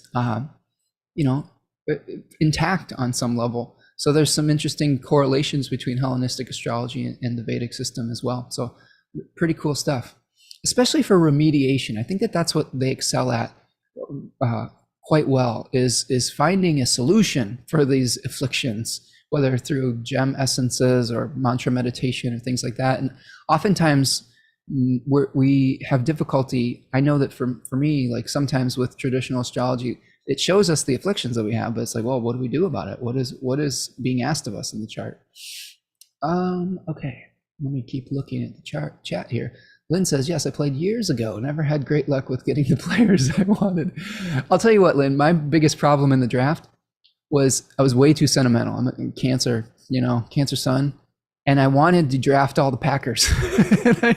and I had the first pick in the draft, and I had the opportunity to draft Justin Jefferson, who is a really good wide receiver for the Minnesota Vikings, who is the huge rival of the Packers. And I just couldn't stomach having to root for him every week. So I passed on him and picked some neutral player that was good, but not for a team that I had this aversion to. And of course, Achuta picked his hometown, Justin Jefferson, and he had a great week against the Packers. I will say our predictions came true. I begrudgingly saw that the charts were saying that the Packers were going to lose, and agreed with both Kip and Achuta that the Packers were going to lose to the Vikings. And of course, it did come true. The Packers got their butts kicked, and our professional reputations are intact if my testosterone ego is not. My partner teases me because she's like, oh, you're going to have a low, is your testosterone going to be boosted when your team wins, or are you going to have a testosterone fade when you lose? It's all very silly. Okay. Raven says, I can't remember the fighters, but there was a big fight card on the day of the exact Uranus-Saturn square, and there was a lot of up-and-comers beating the vets. Oh, that's interesting. Yeah, see, we can find astrological correlations with any type of sport like this. I think it's really instructive. Raven says, that was the day my partner started taking astrology seriously. See, this is what I think Chutanai and Kip are trying to do. Is he even mentioned that 80 to 90% of his audience are women, and he was making an effort to reach out to some of the men in his audience to get them interested. And I think that this is a great way to connect astrology with that and show that there's something that interests them that we can do as well. And I think that, sports is not exclusive to men, but I think that there are a lot of men that really like football and basketball and rugby and UFC and all those things. So, I think it's a great way to bring new people that might not be hip to astrology into the fold. All right, Lynn says, it'll be interesting to see how your strategies play out. And Lynn, it's all instructive to me at this point. I'm taking an observational tact to it. I don't expect to be right every week. I don't expect to be, I give the disclaimer, this is not betting advice. Like, this is one thing that I think is important. If you're using astrology to gamble, I think sometimes the planets and the spirits are probably like, I'm going to throw you a curveball because maybe that's not the reason for these omens. I think you can use it, but I try to stay away from that and use a disclaimer that, hey, my predictions are not, you don't go to Vegas with these things because I can get you in a lot of trouble. So I try to stay out of the gambling game with it. Plus I just don't have enough money to lose with betting. And this is weird because the NFL has started embracing gambling, which it never did. It was a big faux pas in the past.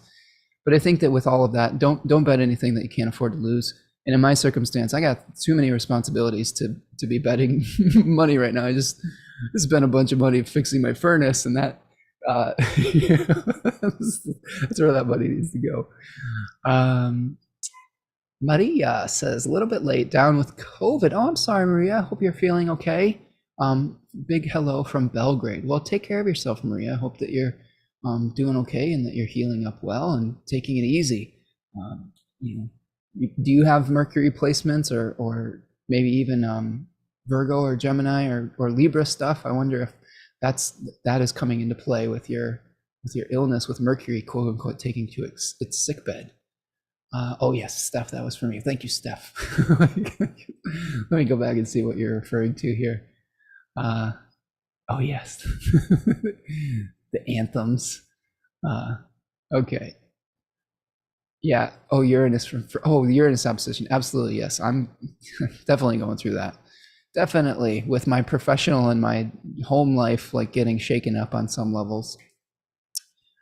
Ali says, there are a lot of ways that traditional Hellenistic astrology has more in common with Vedic astrology than it does with modern Western astrology.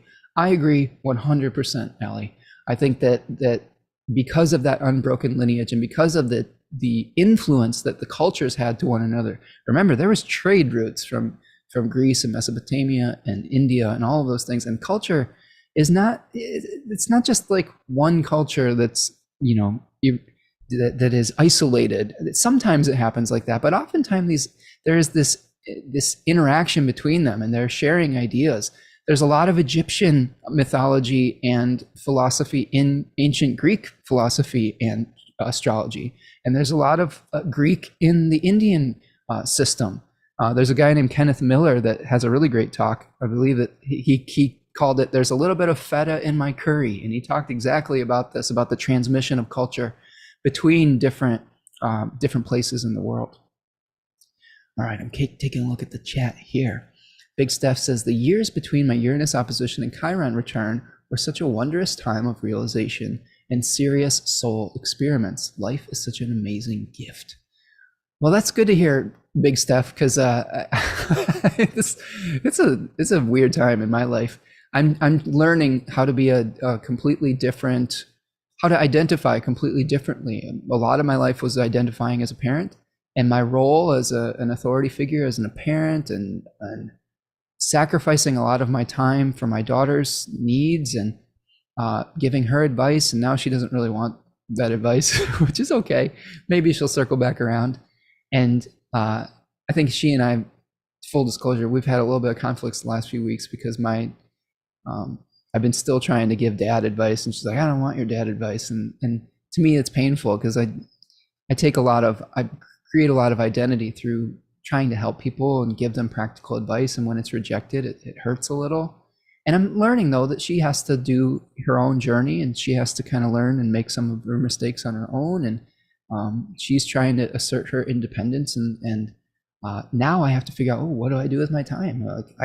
Maybe I can do more with my astrological practice, with my professional life, or maybe, hopefully, my advice is appreciated here. I hope. But yeah, it's a change, and I think that we all go through this as different people in different life phases, and we just have to be flexible. There's flexibility that comes with this. So it's good to hear that stuff, though, that the Uranus opposition and the Chiron return. Remind me again when the Chiron return, what the age is of that, but that might be coming for me.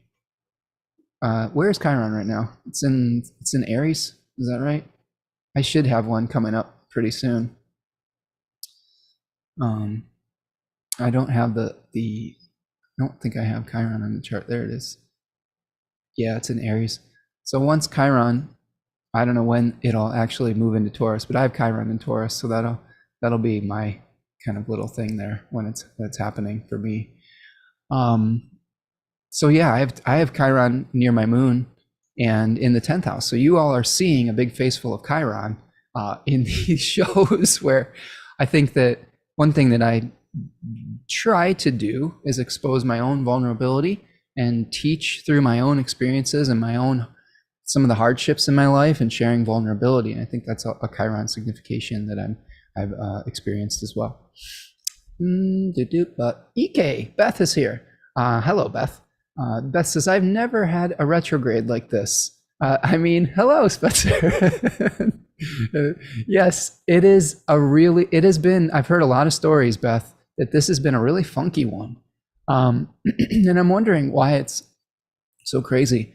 I wonder if Venus being in its fall might have something to do with that as well. Venus is not happy in Virgo in particular. Although today Venus is in its own face in the second decan. So there's a little bit of dignity that Venus has, an ability to create beauty through hard work, through asking questions, through separating things out into categories and things of that nature. So, excuse me, sometimes we just have to slow down and try again. That's one thing we could have done. I could have just canceled this and not done it, but then we wouldn't have had this beautiful experience today. So sometimes you just have to redo something, slow down, consider something, and go for it again. Raven says, feta and curry actually sounds good. Laura says, your advice is definitely appreciated here. Yes. So Laura, I want to address your question. Laura came on Thursday, and I see that there's more questions here, so hopefully I'll get to these as well. For those of you, please if you're just joining me, please hit the like button and the subscribe button. That will be really helpful. I appreciate you being here. But Laura asked me on Thursday, what is the deal with having a 5th house ruler in the 12th house? And I believe your question, Laura, was about, will I ever be happy being a parent, or is there challenges with parenthood and related to having a child? Laura, if I can share, I think Laura is very pregnant right now. So probably I'm going to guess, Laura, that maybe whenever we are on the cusp of becoming a parent or of a big life change, there's some anxiety that might happen. And what I can tell you is that you are never fully prepared to be a parent. There's always some self-doubt that comes in on whether we're going to do a good job, whether we're going to be able to answer the call. And you kind of learn as you go. And I think that, yes, having the 5th house ruler in the 12th house is not the most ideal position. This is something we're going to study in our class, guided group study, because Demetra George talks a lot about, and I will show you, I'll bring the chart back up again. And Laura, tell me in the next few minutes if you are okay with me sharing your chart, because I would like to show you some good news that I have for you, because I thought about this quite a bit when you asked me this question, and I wanted to make sure that I gave you something actionable with this. And I'm trying to find the chat here. Come on, chat. So I'm going to show you an example, and then we will break it down. So what we're going to be talking about, I'll use my chart first, because this example was an exact example I got like a free chart reading for Demetra George, mostly because I have a very similar chart to Frida Kahlo. Frida Kahlo is a Leo rising, Sun in Cancer in the 12th house, Moon in Taurus in the 10th. So we share a big three and their exact placements. She was talking about Frida's chart and the direction that a planet is going to be providing resources. So in this case, we have the ruler of the 12th, the ruler of the 12th house is the moon, okay? And it is providing resources to the 12th from a position of great strength, all right?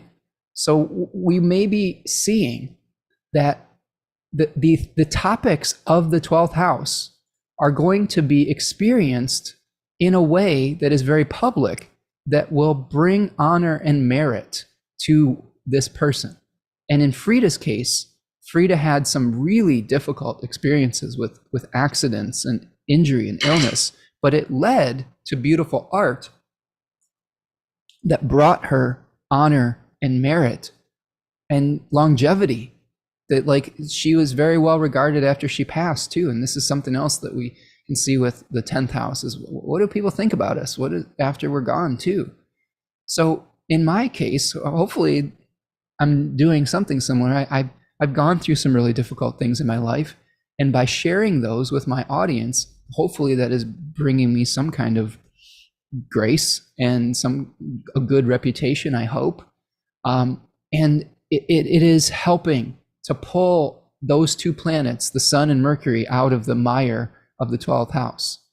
Now, there's the challenge that we could see is if it was going the other way, let's say the moon was in the 12th, that may pull your career into working with people that are in the 12th house, maybe working in a prison, working in a hospital, working with people who are suffering, or your job may bring you some suffering type of thing.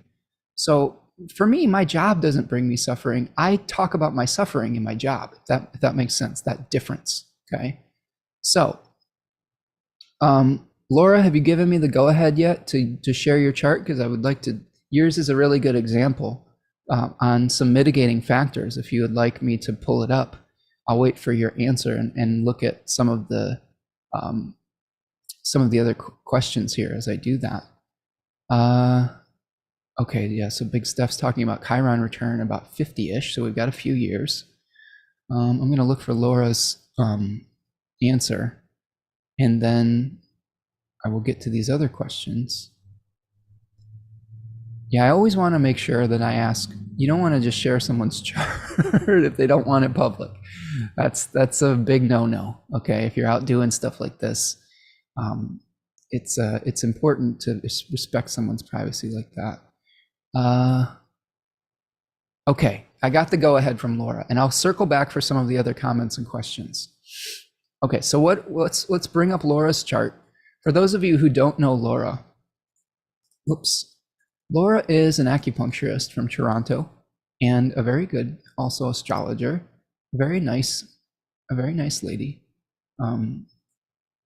who I've been in a book club with in the past. I met them in a book club, and it's very cool to be able to connect with people and find community through that. So I'm going to find Laura's chart. See if I can pull that up for you. I appreciate your patience. I think I have her under astrologers. There it is.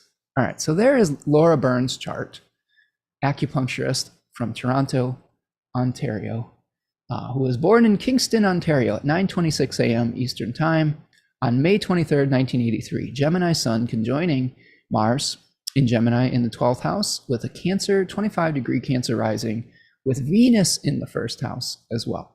So Laura is asking me, Laura right now is about to have a baby. And I'm guessing, Laura, that you're a little bit concerned about parenthood, which is understandable, especially when you see a fifth house ruler in the 12th house. So, a couple things. First of all, the fifth house is Scorpio in this chart, and it is ruled by Mars. This is a day chart. Mars is the malefic out of sect. It is also under the beams of the sun. So it is a combust Mars under the beams of the sun in the 12th house. So at first glance, as an astrologer, you'd be like, oh, wow, that doesn't look so great, right? What I would say is that, first of all, that nasty Mars does not aspect the fifth house. So in some cases, we could say that it may have been difficult to get pregnant. It may have been difficult to have children. There may have been some challenges around it. And you can confirm or deny anything that I'm saying in the chat here, Laura. And there may have been a lot of mental back and forth and a lot of anxiety around having a baby.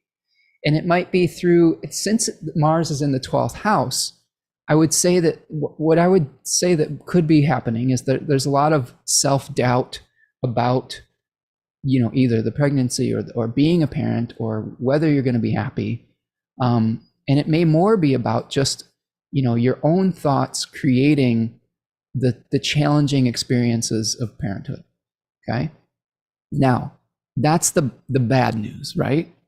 The good news is, so first of all, going back to the technique that we were talking about the exaltation lord taking over if the other planet is in aversion, okay? Because remember, Mars does not witness the fifth house.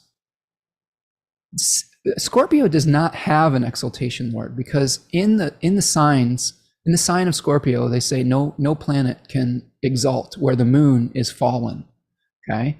So we don't have an exaltation lord that is helping. But, Laura, you do have a planet that witnesses the house, and it's very well placed, okay? You have Venus in Cancer in I believe, its own triplicity, okay? I believe that's the triplicity lord. Let me take a look here, Laura. Yes, Venus is in its own triplicity, all right, which has group support. That means that we have support from the group to be able to do what we need to do. Now, it is in an overcoming trine to the fifth house. This is another technique that's very important. It's not just what the ruler is doing that is going to witness testimony for the topic. It's planets that witness it by aspect. So in your case, you do have an opposition with Mercury, and that's one aspect that it's making. But you have this beautiful overcoming trine from Venus to the fifth house in Cancer, in its own triplicity. And I think that's really good testimony. Now, Venus is the ruler of your fourth house. So where's this help going to come from? It's going to come from the fourth house of your family. It's going to come from the 11th house of your friends. So, and Venus witnesses both of those houses. So it witnesses the fourth house by square, it witnesses the 11th house by sextile, and the fifth house by trine. So that tells me, Laura, that even though you may be having some doubts about your being a parent, about doing a good job, you've got some good support from your family. You've got some good support from your friends. And it takes a village to raise a child. And you have a unique ability to create a safe, sacred sanctuary with the Venus in the second decan of Cancer, right on my natal moon. That's why you and I get along, Laura, is your Venus is exactly on my sun. I'm sorry, I said moon, but I meant sun. And this is what we're good at, creating safe spaces. So I think that you have access to all the benefits of Venus that will bring you the ability to create a safe, nurturing space for your child. And I think that the main thing, Laura, to keep in mind is that it's going to be important for you to trust that you will be doing a good job. And I'll tell you what, you're buckle up for the ride of your life, because there's nothing that causes you to doubt yourself more than having a child, speaking from experience. But again, you have help. you have a really nice aspect from a very powerful Venus that is, you have access to all the benefits of that Venus because it is angular, okay? So try not to let your mind create too many obstacles, and try telling yourself a narrative of success. I think that that's something that's really important as you move forward in your journey. Does that resonate, Laura? Hopefully that is helpful, and that gives you something to work with as you move forward with your new journey. And I'm wishing you all the luck and good health. And I don't know when your due date is, but I hope that everything goes well with everything. And here's the other thing: even if there are some challenges, even if there's some challenges with your experiences of parenthood, oftentimes those are character building experiences. I did not have a completely smooth parenting experience. Okay, full disclosure, friends, I basically got my college girlfriend pregnant on accident, and I went through a really, really difficult co-parenting experience. I've been through the court systems. I've had to fight for being a part of my daughter's life when I was, basically, they tried to cut me out, and I had to fight for that. I had to be present when someone was not wanting me there at all. And I had to keep showing up because I knew it wasn't about what the other parent wanted. It was about being present for my daughter. And even if I had disappeared, my daughter eventually would have, it would have caused a lot of problems. And because I was present and because I maintained, I think, some of my integrity throughout the system, the process, even though I was dealing with some very challenging co-parents, eventually I had a point in time where I had to step up, and I received, we had a custody change when my daughter was about 14, and I had to be very present in that. And it was very challenging, and I had to do a lot of soul searching and make a lot of changes in my life. And it actually coincided with me doing this work much more prominently because I didn't want to be a traveling musician person anymore. I needed to be home, and I needed to be there and be present. And it is hard. Like, again, being a parent is not an easy experience. You're going to be tested, and it's okay. Maybe there was some kind of a soul agreement that you've made with that little person, and whatever challenges that you go through, I just know, Laura, from your character, just from having good talks with you, that you're going to do a good job because you have a good heart, and that you come from a place of compassion and love. And that's the most important thing. That's the most important thing when you're a parent, is just coming from that place, whatever happens. So I think that you're going to do great. Okay. Okay. I'm glad that this is resonating for you, Laura. And I hope that this advice is helpful. Due in 9 days. Oh my goodness, Laura. Laura. Oh boy. This is so fun. So you might have a little, oh geez, what's the date today? Today's the 17th. You might have a little Libra on your hands. That'll be fun. That'll be fun. Do you have a nice trine? You might have a nice trine with their sun, right? That'll be fun. Okay. And yes, just try to relax into the process. The information that you need is going to come to you at the moment that you need it. You don't have to have everything figured out all at once, and lean on your community, lean on your family for help. I think that's what that Venus is really telling you. Okay. Laura says the best thing about maternity leave so far is being able to attend Spencer's live streams. Yay! Well, you live in Canada, so you actually get maternity leave. So hopefully, eventually in America, we'll get something like that. Maternity leave? What the hell is that? Yeah, I'm glad that you're able to join us, Laura, and hopefully you'll be able to get the rest that you need and have a easy birth process. And you're not going to be sleeping for a little while, I'll tell you that. But just take it easy. Try to do everything that you can to take care of your body and not push yourself too hard in the beginning. And recognize that even if it's hard in the first few months, that phase passes too. And there's new challenges in every single phase of being a parent. There's the challenge of not sleeping when they're a little baby, that if you don't pay attention to them, they literally could die. There's the challenge of when they're a little bit older, when they, need, their boundaries expanded and all of that. There's the challenge of a teenager when they're rejecting you and you have to stay strong, even though they aren't acknowledging and respecting you. And then there's the challenge of when they're adults, when you have to kind of let go and let them make some of their own mistakes and learn some of their own victories as well. So it's just different, as we go along. So there you go. I hope that is helpful. You don't get paid maternity because you're self-employed. Oh, bummer. But it's still great so far. Well, I hope that you have a good savings account, that you're still able to do some work eventually. Again, don't stress too much about it. You're gonna be a great mom, Laura. Okay, I'm gonna go back in the chat and see if I missed some stuff, because I wanted to make sure that I got Laura's question and gave it a good treatment. We can go a little bit longer here. You guys doing all right? You enjoying the stream? Enjoying the stream. How many people we still got here today? 32. Nice. Yeah, do me a favor, folks. Like this video if you are still here today. Subscribe to the channel if you're new. If you want to make a donation, you can do a little super chat or super sticker, or if you're listening after the fact, you can donate via buymeacoffee.com. Please sign up for the class too. We're coming around the bend. We're only a week away from class starting on the 26th, though. So reserve your spot. We've got a good number of people so far. We've got a good group that's taking shape, and I hope that you'll join me for it moving forward. And as always, reach out if you need to, like a sliding scale. I've been thinking about doing, I can send you a 20% sliding scale if you're really struggling.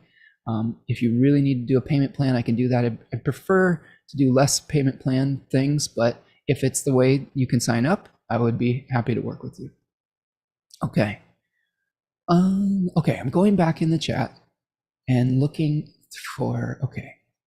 Rachel says, 4th house retrograde has had a very difficult quality to the usual Mercury retrograde snafus that I'm usually seeing. Yes, this has been a rough one. I'll be honest with you, it's been rough. Big Steph says, if you're the one giving birth for the first time, your fears are also immediate ones. It almost is unimaginable until you actually go through it. Yes, I would agree too. And there's some extra things to think about, as we become parents a little bit later in life too. There's different challenges we have to deal with. But I think, like I said, as everyone is confirming here, I think you're going to do a great job, Laura. And I know you and your character, and I think that you, like I said, your big heart's going to get you through it. Lisa says, a positive of ruler of the 5th in the 12th could be that the child would be interested in occult topics and spirituality. It's a good point. It's a good point. Or maybe they'll be a doctor. So that's another thing too. Like sometimes you see your 5th house ruler as to what kind of experiences you might have with them. In my own chart, my 5th house ruler is Jupiter, and it is in its exile, conjoining Saturn and Mars. So I had some real difficult experiences as a parent. Felt there were various times where I was exiled from my child because of some very difficult circumstances with the co-parenting partner, and just really had to do things a slightly different way than normal. But you get through it and you learn from it. It's a learning experience.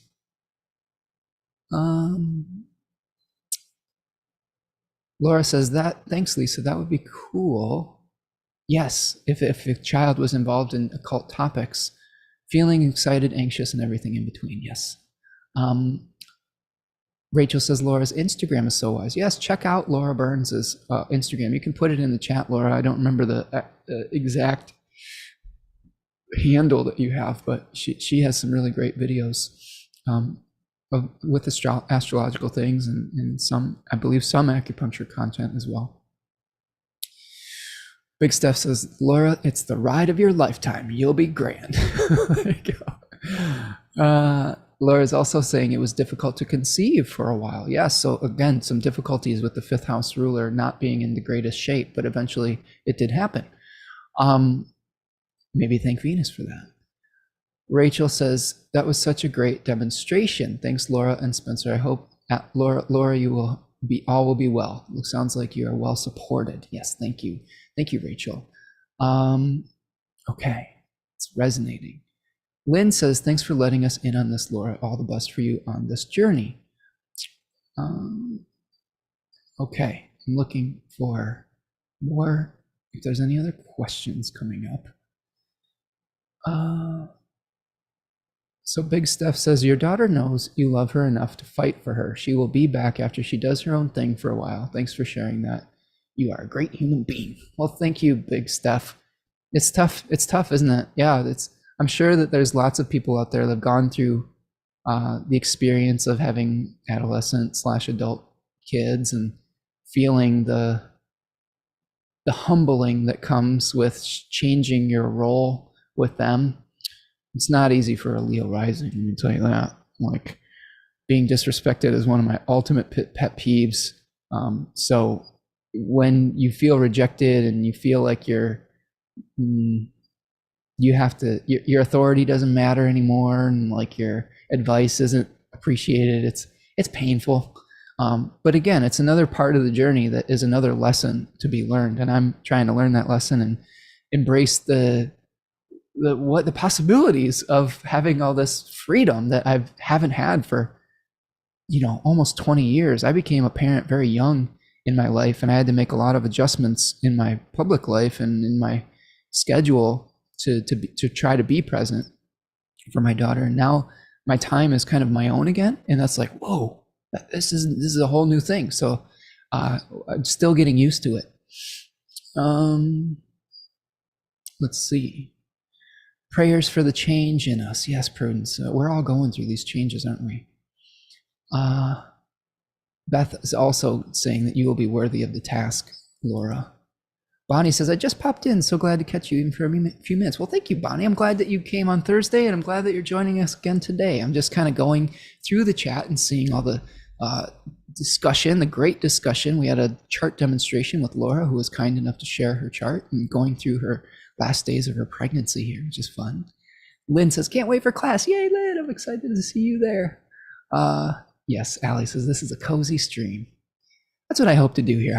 I think that the moon in the 10th house in Taurus, on the midheaven, is, let's create a safe space. Let's create a space where we can be ourselves, where we can be honest and open with one another, and create and promote healthy growth. And many people have commented on, like, well, you should start an ASMR channel. Part of it's this microphone, part of it is cultivated, use of my voice to help people stay calm. But yes, I really love creating this space and this nurturing environment for people, and I hope that we'll do that in class too. Bonnie says, sending hugs to all mutable on the angles. Really getting that Mars experience right now. Yes. Well, as a fixed rising, I'm happy to pass over some of those challenges to you mutable folks, but yes, it is. We all take our turns having difficult transits, and all of you mutable folks out there probably are getting a big face full of Mars right now in some important area of your life. So hang in there. Try not to overthink it. Try to find ways to relax if you can, and to not think. That's a great exercise. Maybe meditation and turning your brain off every once in a while. That's why I don't work on Sundays. Sundays, for 6 months of the year, I plop my butt in front of the TV and I watch football, and I turn my brain off, and I don't have to think about things. Although now with fantasy football, I'm like looking at the stats, like, oh, are they doing well this week? But it's all in good fun. Jody is here. Hello, Jody. Says, hi, Spencer and friends. I've been sick all day. Oh no, Jody. Watching from my upstairs TV where I couldn't chat, so I dragged myself downstairs to tell you how much I'm enjoying this. Well, thank you, Jody, for participating in the chat. You are always such a welcome voice. I'm sorry you're not feeling well, and I hope that you heal up. I hope we're just a healing boost for you today. Cheers to you. I hope maybe we'll see you in class. I would love to see your voice in class as well. Rachel says, hey, Jody, sorry you've been unwell. Great that you're here. Jody says, the Laura demo made me cry. Sending so much love to you, Laura and baby. Yeah, we have to be here for each other. We have to support one another. You know, I think that this is, in these times where we can get really isolated, a lot of the times we can overthink things, and just being able to be witnessed and be felt seen is really important. And I know that this isn't the same as like getting together at like a conference or being in a room together, but I hope it's the next best thing. And hopefully we'll even do more about being able to see each other's faces in like the Zoom that we're going to be doing with our class. Anna says, I'm sure you will do well, Laura. Trust yourself. Yes, trust you. Yes, trust that good heart. Allie says, I'm still looking for a way to make the financial part of the study group / class happen. I will find a way if it is meant to happen. Well, Allie, I hope so too. And yes, I'm willing to work with you if you want to work something out again, so we can be in touch. Jody says, hi, Rachel, Lynn. I'm just looking through all this good support for Jody and for Laura. Okay. Oh yes, Jody signed up for class. All right, sweet. Rachel says, pop astrology question. Spencer, any thoughts on what we shouldn't do during Mercury retro? Or should we just do what we need with more care and a more reflective attention to what pans out? That is a great question, Rachel. Pop astrology really makes a big deal of Mercury retrograde. It is one of the things that is very easy to see physically, because in the modern world, we are very mercurial. We communicate on the internet. We use computers and phones and cars and technology, and it's very visible when Mercury goes retrograde that a lot of those things slow down, don't function in the same way that they might normally function. I think that there's the tradition, or modern astrology will warn you not to sign a contract, make sure you back up your computer, don't purchase tech type of things. I think that in the real world, we just have to do things sometimes. I think that the best advice I can give you about what you should or shouldn't do during Mercury retrograde, I think that you shouldn't have, shouldn't get expectations that things are going to work out exactly the way that you've planned it. I think if you are so attached to doing things one particular way, that is going to lead to the most suffering and the most disappointment. Had I been overly attached to doing this Q&A on Thursday and forced myself to cram it in, right? And to like say, I'm going to do this come hell or high water, I think I would have had it wouldn't have been as good as if I just surrendered to the fact that I probably just needed to do it a different day. And luckily, I knew that my furnace guy was coming potentially on Friday, and I didn't schedule it for Friday because I was like, oh, I know that they're going to try to ask me to come during the exact time I'm going to do my live stream. And sure enough, they did. And they didn't even show up at that time. They showed up like 2 hours later. So give yourself more space during Mercury retrograde. Give yourself more time to go back and review something. And here's the other thing I wouldn't do during Mercury retrograde.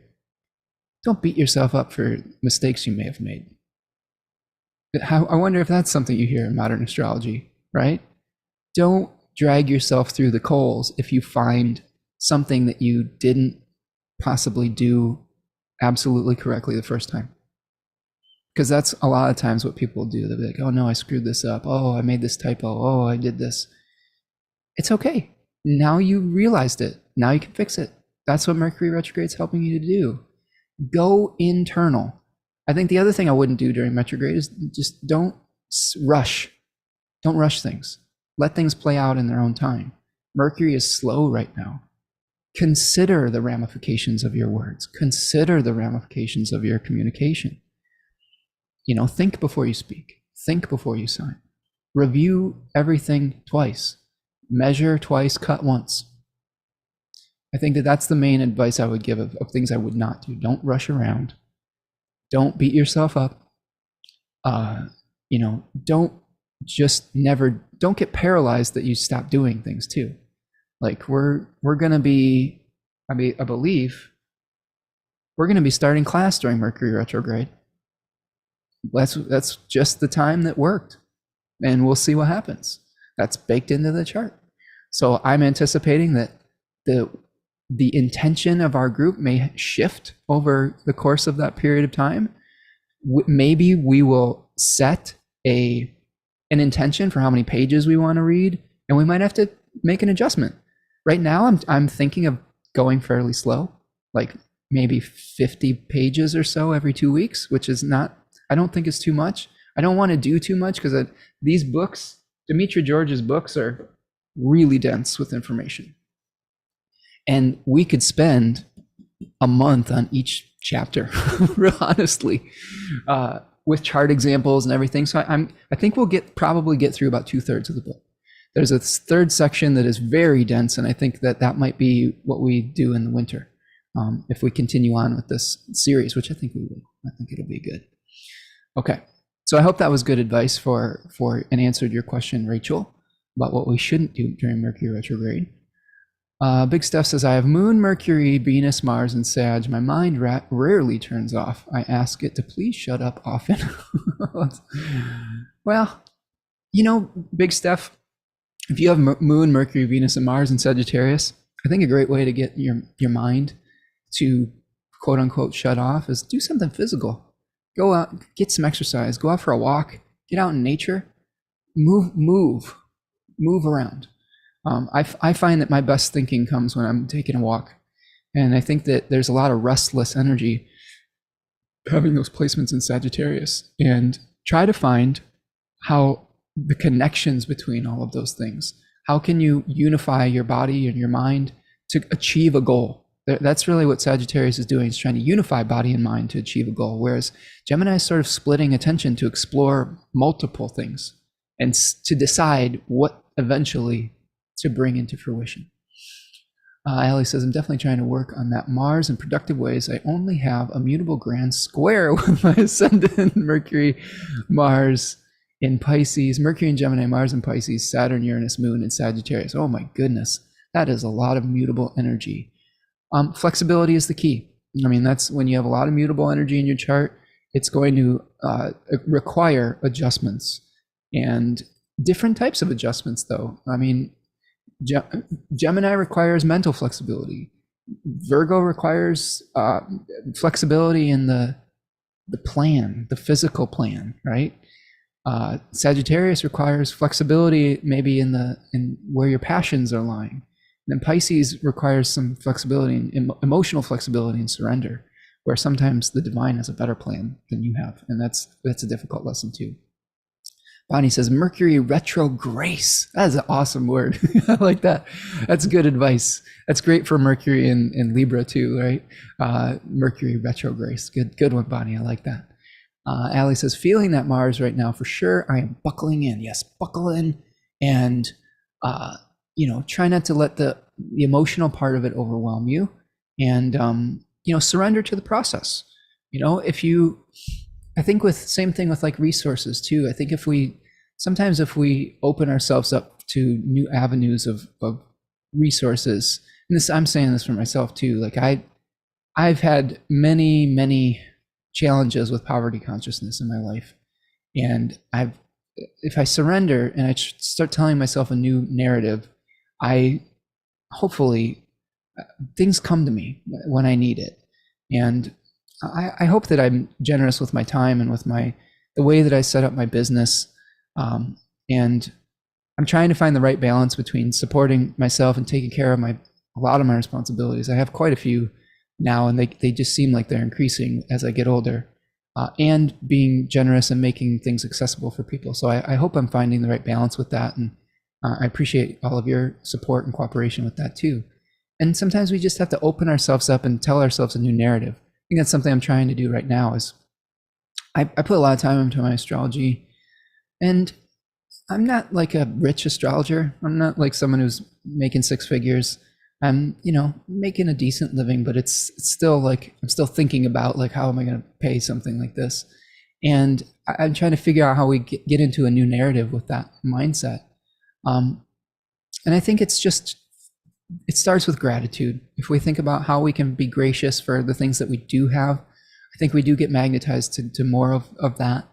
And, but also, frugality is important too. There's certain times where it's important to like tighten the belt, I know people are going through tough times right now. So I can appreciate that. And that's why I try to be fairly flexible with the way I set things up. Lynn says, I find that Mercury's tricksterish nature shows up in unexpected ways in retrograde. Expect the unexpected. Yes, very much so. And I would say also with Mercury retrograde, expect a lot of negotiations to be happening behind the scenes, especially if Mercury is under the beams. You might be finding that you are experiencing something that is hidden, a hidden negotiation, where you may be working on something behind the scenes, especially when Mercury moves back into Virgo. You may have to go back and get in touch with the process, the physical process of something, and it may be hidden for a while. You may be like redoing something and restructuring something, I think, on some level. Rachel says, I find flexibility helps a lot, and yes, not taking things too seriously. There you go. It's good. Hermes has a sense of humor, so laughing at being able to laugh at life and laugh at yourself is a good remedy for all of this too. Ali says, I forgot Venus and Gemini too. Hey, we're Venus and Gemini buddies. I blame Mercury. Don't blame Mercury. Love Mercury. Like pray to Mercury to be kind. That's what I do with the planets. Instead of like getting angry with the planets when they're doing stuff, I just try to say, I will surrender to you. Please show me the way. Say your Orphic hymns, make an offering. That's a great way to connect with the planets. Beth says, also on the retrograde, with my placements in Aquarius, why is this retrograde so hard for me? I'm having conflicts on the road and electronics being exceptionally eccentric through finally functional. Okay, Beth, can I use your chart? Do you mind if I share your chart? I'll leave the 20 seconds here for Beth I'll take a look at that for you. And we'll give another example. That's what I love about these Q&As. We'll just do some chart stuff, right? And as I'm waiting for Beth's go ahead, Big Steffa says, I'm definitely a hiking kind of woman. It's a necessity. Good. Well, there's a healthy way to deal with that excess passion and energy for sure. Beth is saying events began happening when Mercury stationed. I've just never had a retrograde like this. So Beth is saying that they have Aquarius as the 10th house. Thank God Mercury is not out of bounds in this retrograde. That's a good point, Tardia. It will be out of bounds at the full moon on December 7th. I want you all to circle that calendar date, because 4 planets will be out of bounds.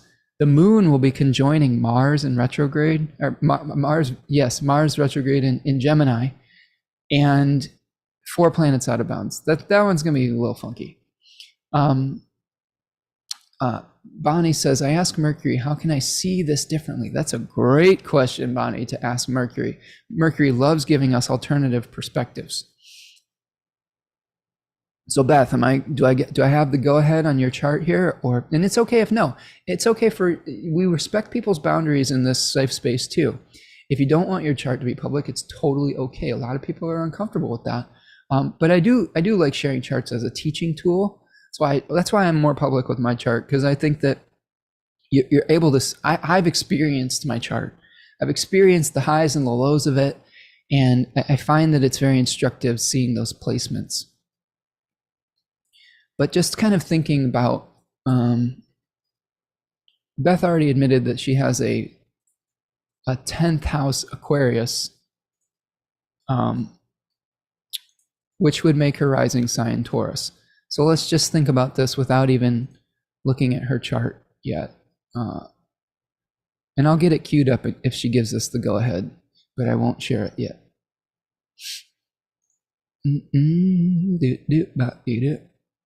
Let's see. I'm going to open. This is in client. Okay. So Beth is a Taurus rising. So without even sharing the rest of the chart, Mercury is going to be retrograding through her 6th house. Okay. It's going to be connected to her 5th and her 2nd house of resources and of children, because that is what it is making, that's what's providing resources for. So if you, I imagine that when we have Mercury in a difficult house, some of the more difficult significations may arise. So let's say you have Mercury in a positive house. Let's say it's retrograding through your, I don't know, your 10th house. Yes, you may have some delays and some reviews in your 10th house of public life, but you may be reviewing something that, okay, Beth gave me the go ahead, so I'll share her chart. All right, so here's Beth's natal chart. January 28th, 1979, 11:27 a.m., Taurus rising, sun and moon in the 10th, 13 degrees Taurus rising. I will also overlay the transits with Beth's chart right now, because you can see that Beth has Mercury in the 6th. Okay. It is ruling the 2nd and the 5th. Okay. It is also, let's see if it's making any funky aspects right now. Nothing too crazy. Like, yeah, it's, I mean, in general, Mercury in the 6th house probably is saying, you know what?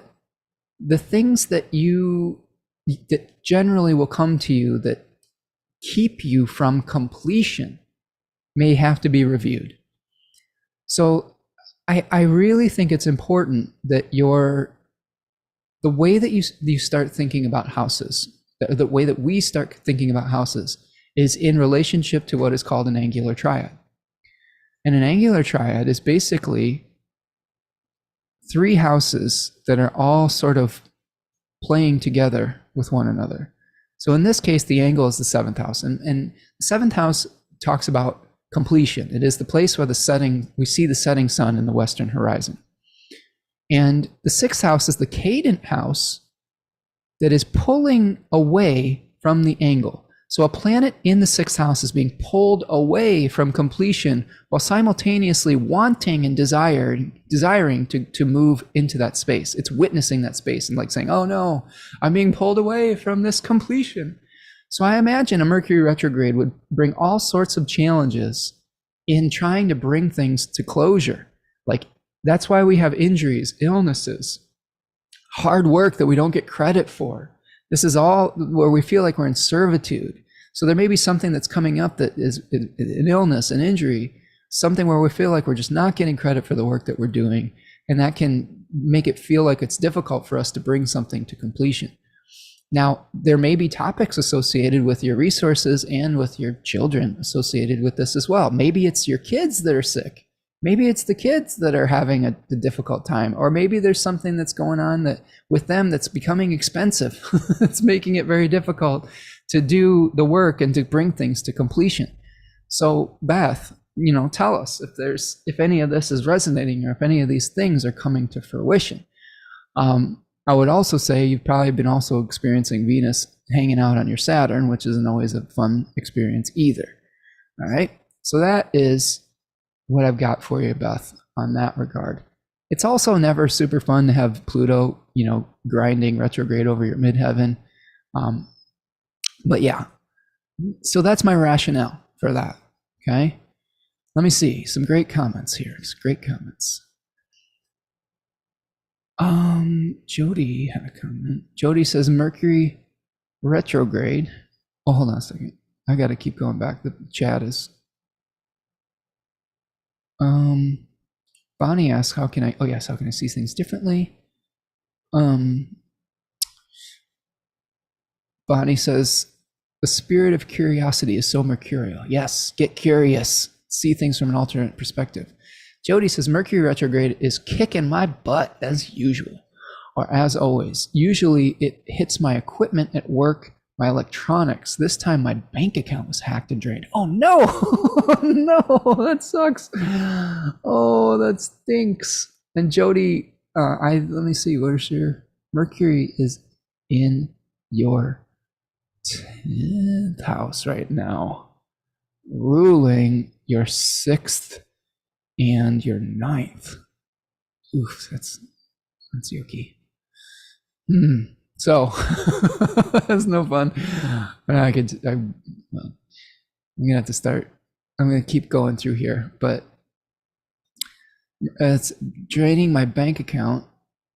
Yeah, and you always have to look at the condition of your own Mercury in your chart too. And if I'm not mistaken, Jody, you have a challenging Mercury in your natal chart too. So that could also factor in. Allie says, I blame Mercury in jest. I do love Hermes. How could I not? My thrice great lord, ruler of my chart. Okay. Yeah, so we got to make friends with Hermes, right? Or he plays tricks on us. Oh, yeah. Yeah, that is rough, Jody. I'm sorry. I hope that you're able to find justice within that. Maybe Laura says that is terrible. Maybe Jupiter can help restore money when Mercury and Jupiter make contact again. That's another great point that I haven't been really talking about. This Mercury retrograde, not only is Mercury retrograde, we have a really tough opposition to Jupiter right now, where, you know, we're trying to do things that require cooperation, but we have Jupiter in retrograding that is really juicing up certain desires to be independent. And that can create a lot of problems too. So I think that that's something to really consider with this retrograde. Why it might be more painful is because of that opposition with Jupiter. Mercury and Jupiter are not friends. Let's just get that clear. Mercury is in its fall and exile in one of Jupiter's houses, and same thing for Jupiter in Mercury's houses. They are at odds with one another. Jupiter wants to bring things together. Mercury wants to divide them into categories. So we may be having some real trouble with that. Bonnie says, that gave me an aha about cadent houses. Thank you, Spencer. Oh, good. Well, there you go. Mercury retrograde, right? Reviewing something we might have thought we knew already, but from a different perspective. Okay. Yeah, Jody says our Mercury is in the 12th natally with Saturn. I believe it's in its exile. So, all right. All right, friends. What do you think? Are we have any more stamina for this? Are we still going? Any more questions that you'd like me to get to, or get into the 2 hour and 15 minute range? I think I can go maybe about 15 more minutes, depending on your interest. I'm here for you today. If you have questions, put them in the chat box and I will see if I can bring them up. I hope this has been instructive for you today. This is a good moment to pause and say that if you are enjoying the work that we're doing here, please, please, please, please, the first thing you can do is hit the like button. That helps get our message out to the more people out in the world. Become a subscriber to the channel if you aren't already, and to the newsletter so you can keep up to date with everything that's going on. Please sign up for the guided group discussion, where we're going to be discussing Demetra George's book, Astrology and the Authentic Self, Volume 2, where we are delineating planetary meaning within the houses, which is very cool. It's a lot of it is what I've been doing today, showing you a planet in a particular house, getting some idea of its condition, and then connecting it to the houses that it rules. So we'll be doing all sorts of that in our guided group discussion. You can find that book at rebatopress.com. I wanted to make sure that you understand that the price of that book on that website is in New Zealand dollars, which is a lot. It looks more expensive than it actually is in American dollars, or in, I think, the euro. You can also find it on Amazon for like 45 American dollars. So it's not $72, which it says on the website. I do think that if you can make the exchange rate, it's good to support Rebato directly. I like just ordering it from them directly, but if Amazon works for you, then go ahead. However you can get it, right? That'll help you to afford those texts. Big Stuff says, you look like you need a snack, Spencer. I'll drink a little shake here. Nice observation, Big Steph. That's my only weakness. Low blood sugar. I'm the type of person that can talk and talk for hours until I get hungry. That's when my brain stops working. Okay, so sign up for guided group discussion. If you need a sliding scale code, email me. It's okay. Don't be embarrassed. I'll help you out with that. Usually I give either a 10 or 20% sliding scale code. That's a great way to sign up. If you really do need a payment plan, we can work that out. I'm a little nervous doing a payment plan with Mercury and Mars retrograde, but if that's the only way for you to sign up, I would be willing to work with you. Let's just have the honor system with that. And yeah, that's going to be starting pretty soon. Make sure that you join me when Achyuta Bhavadas comes on the 23rd of September. That is next Friday at 4:30 p.m. Eastern time. I'll start promoting that pretty soon. That'll be a great talk. We're going to be talking about the new moon in Libra. Okay. So it sounds like people are starting to need to snack themselves. So I'm going to wrap this up here today. This has been a lot of fun. I love chatting with all of you. I love the questions that you have. You're all so intelligent. I hope that you will bring your light to class that starts on the 26th. Like the video, subscribe to the channel. You make sure that you are being kind to one another, be kind to yourself. I'm seeing just the last little, things here. Big Stuff says you're a wee bit pale, a bit pale, peely-wally, as the Scots would say. Well, funny enough, Big Stuff, I have some ancestors from Scotland, the Mackenzies. I am part of the Mackenzie clan. My grandmother is a Mackenzie from London, Ontario, who immigrated from Scotland. So maybe your Scottish intuition, see it in my paleness, like the redness in my cheeks is starting to fade, right? Rachel says I'm fading a little, but usually I have less stamina than you. Thank you for the Q&A. Loved learning this way. It's kind of my Saturday evening fantasy football. Nice. All right. So thank you all.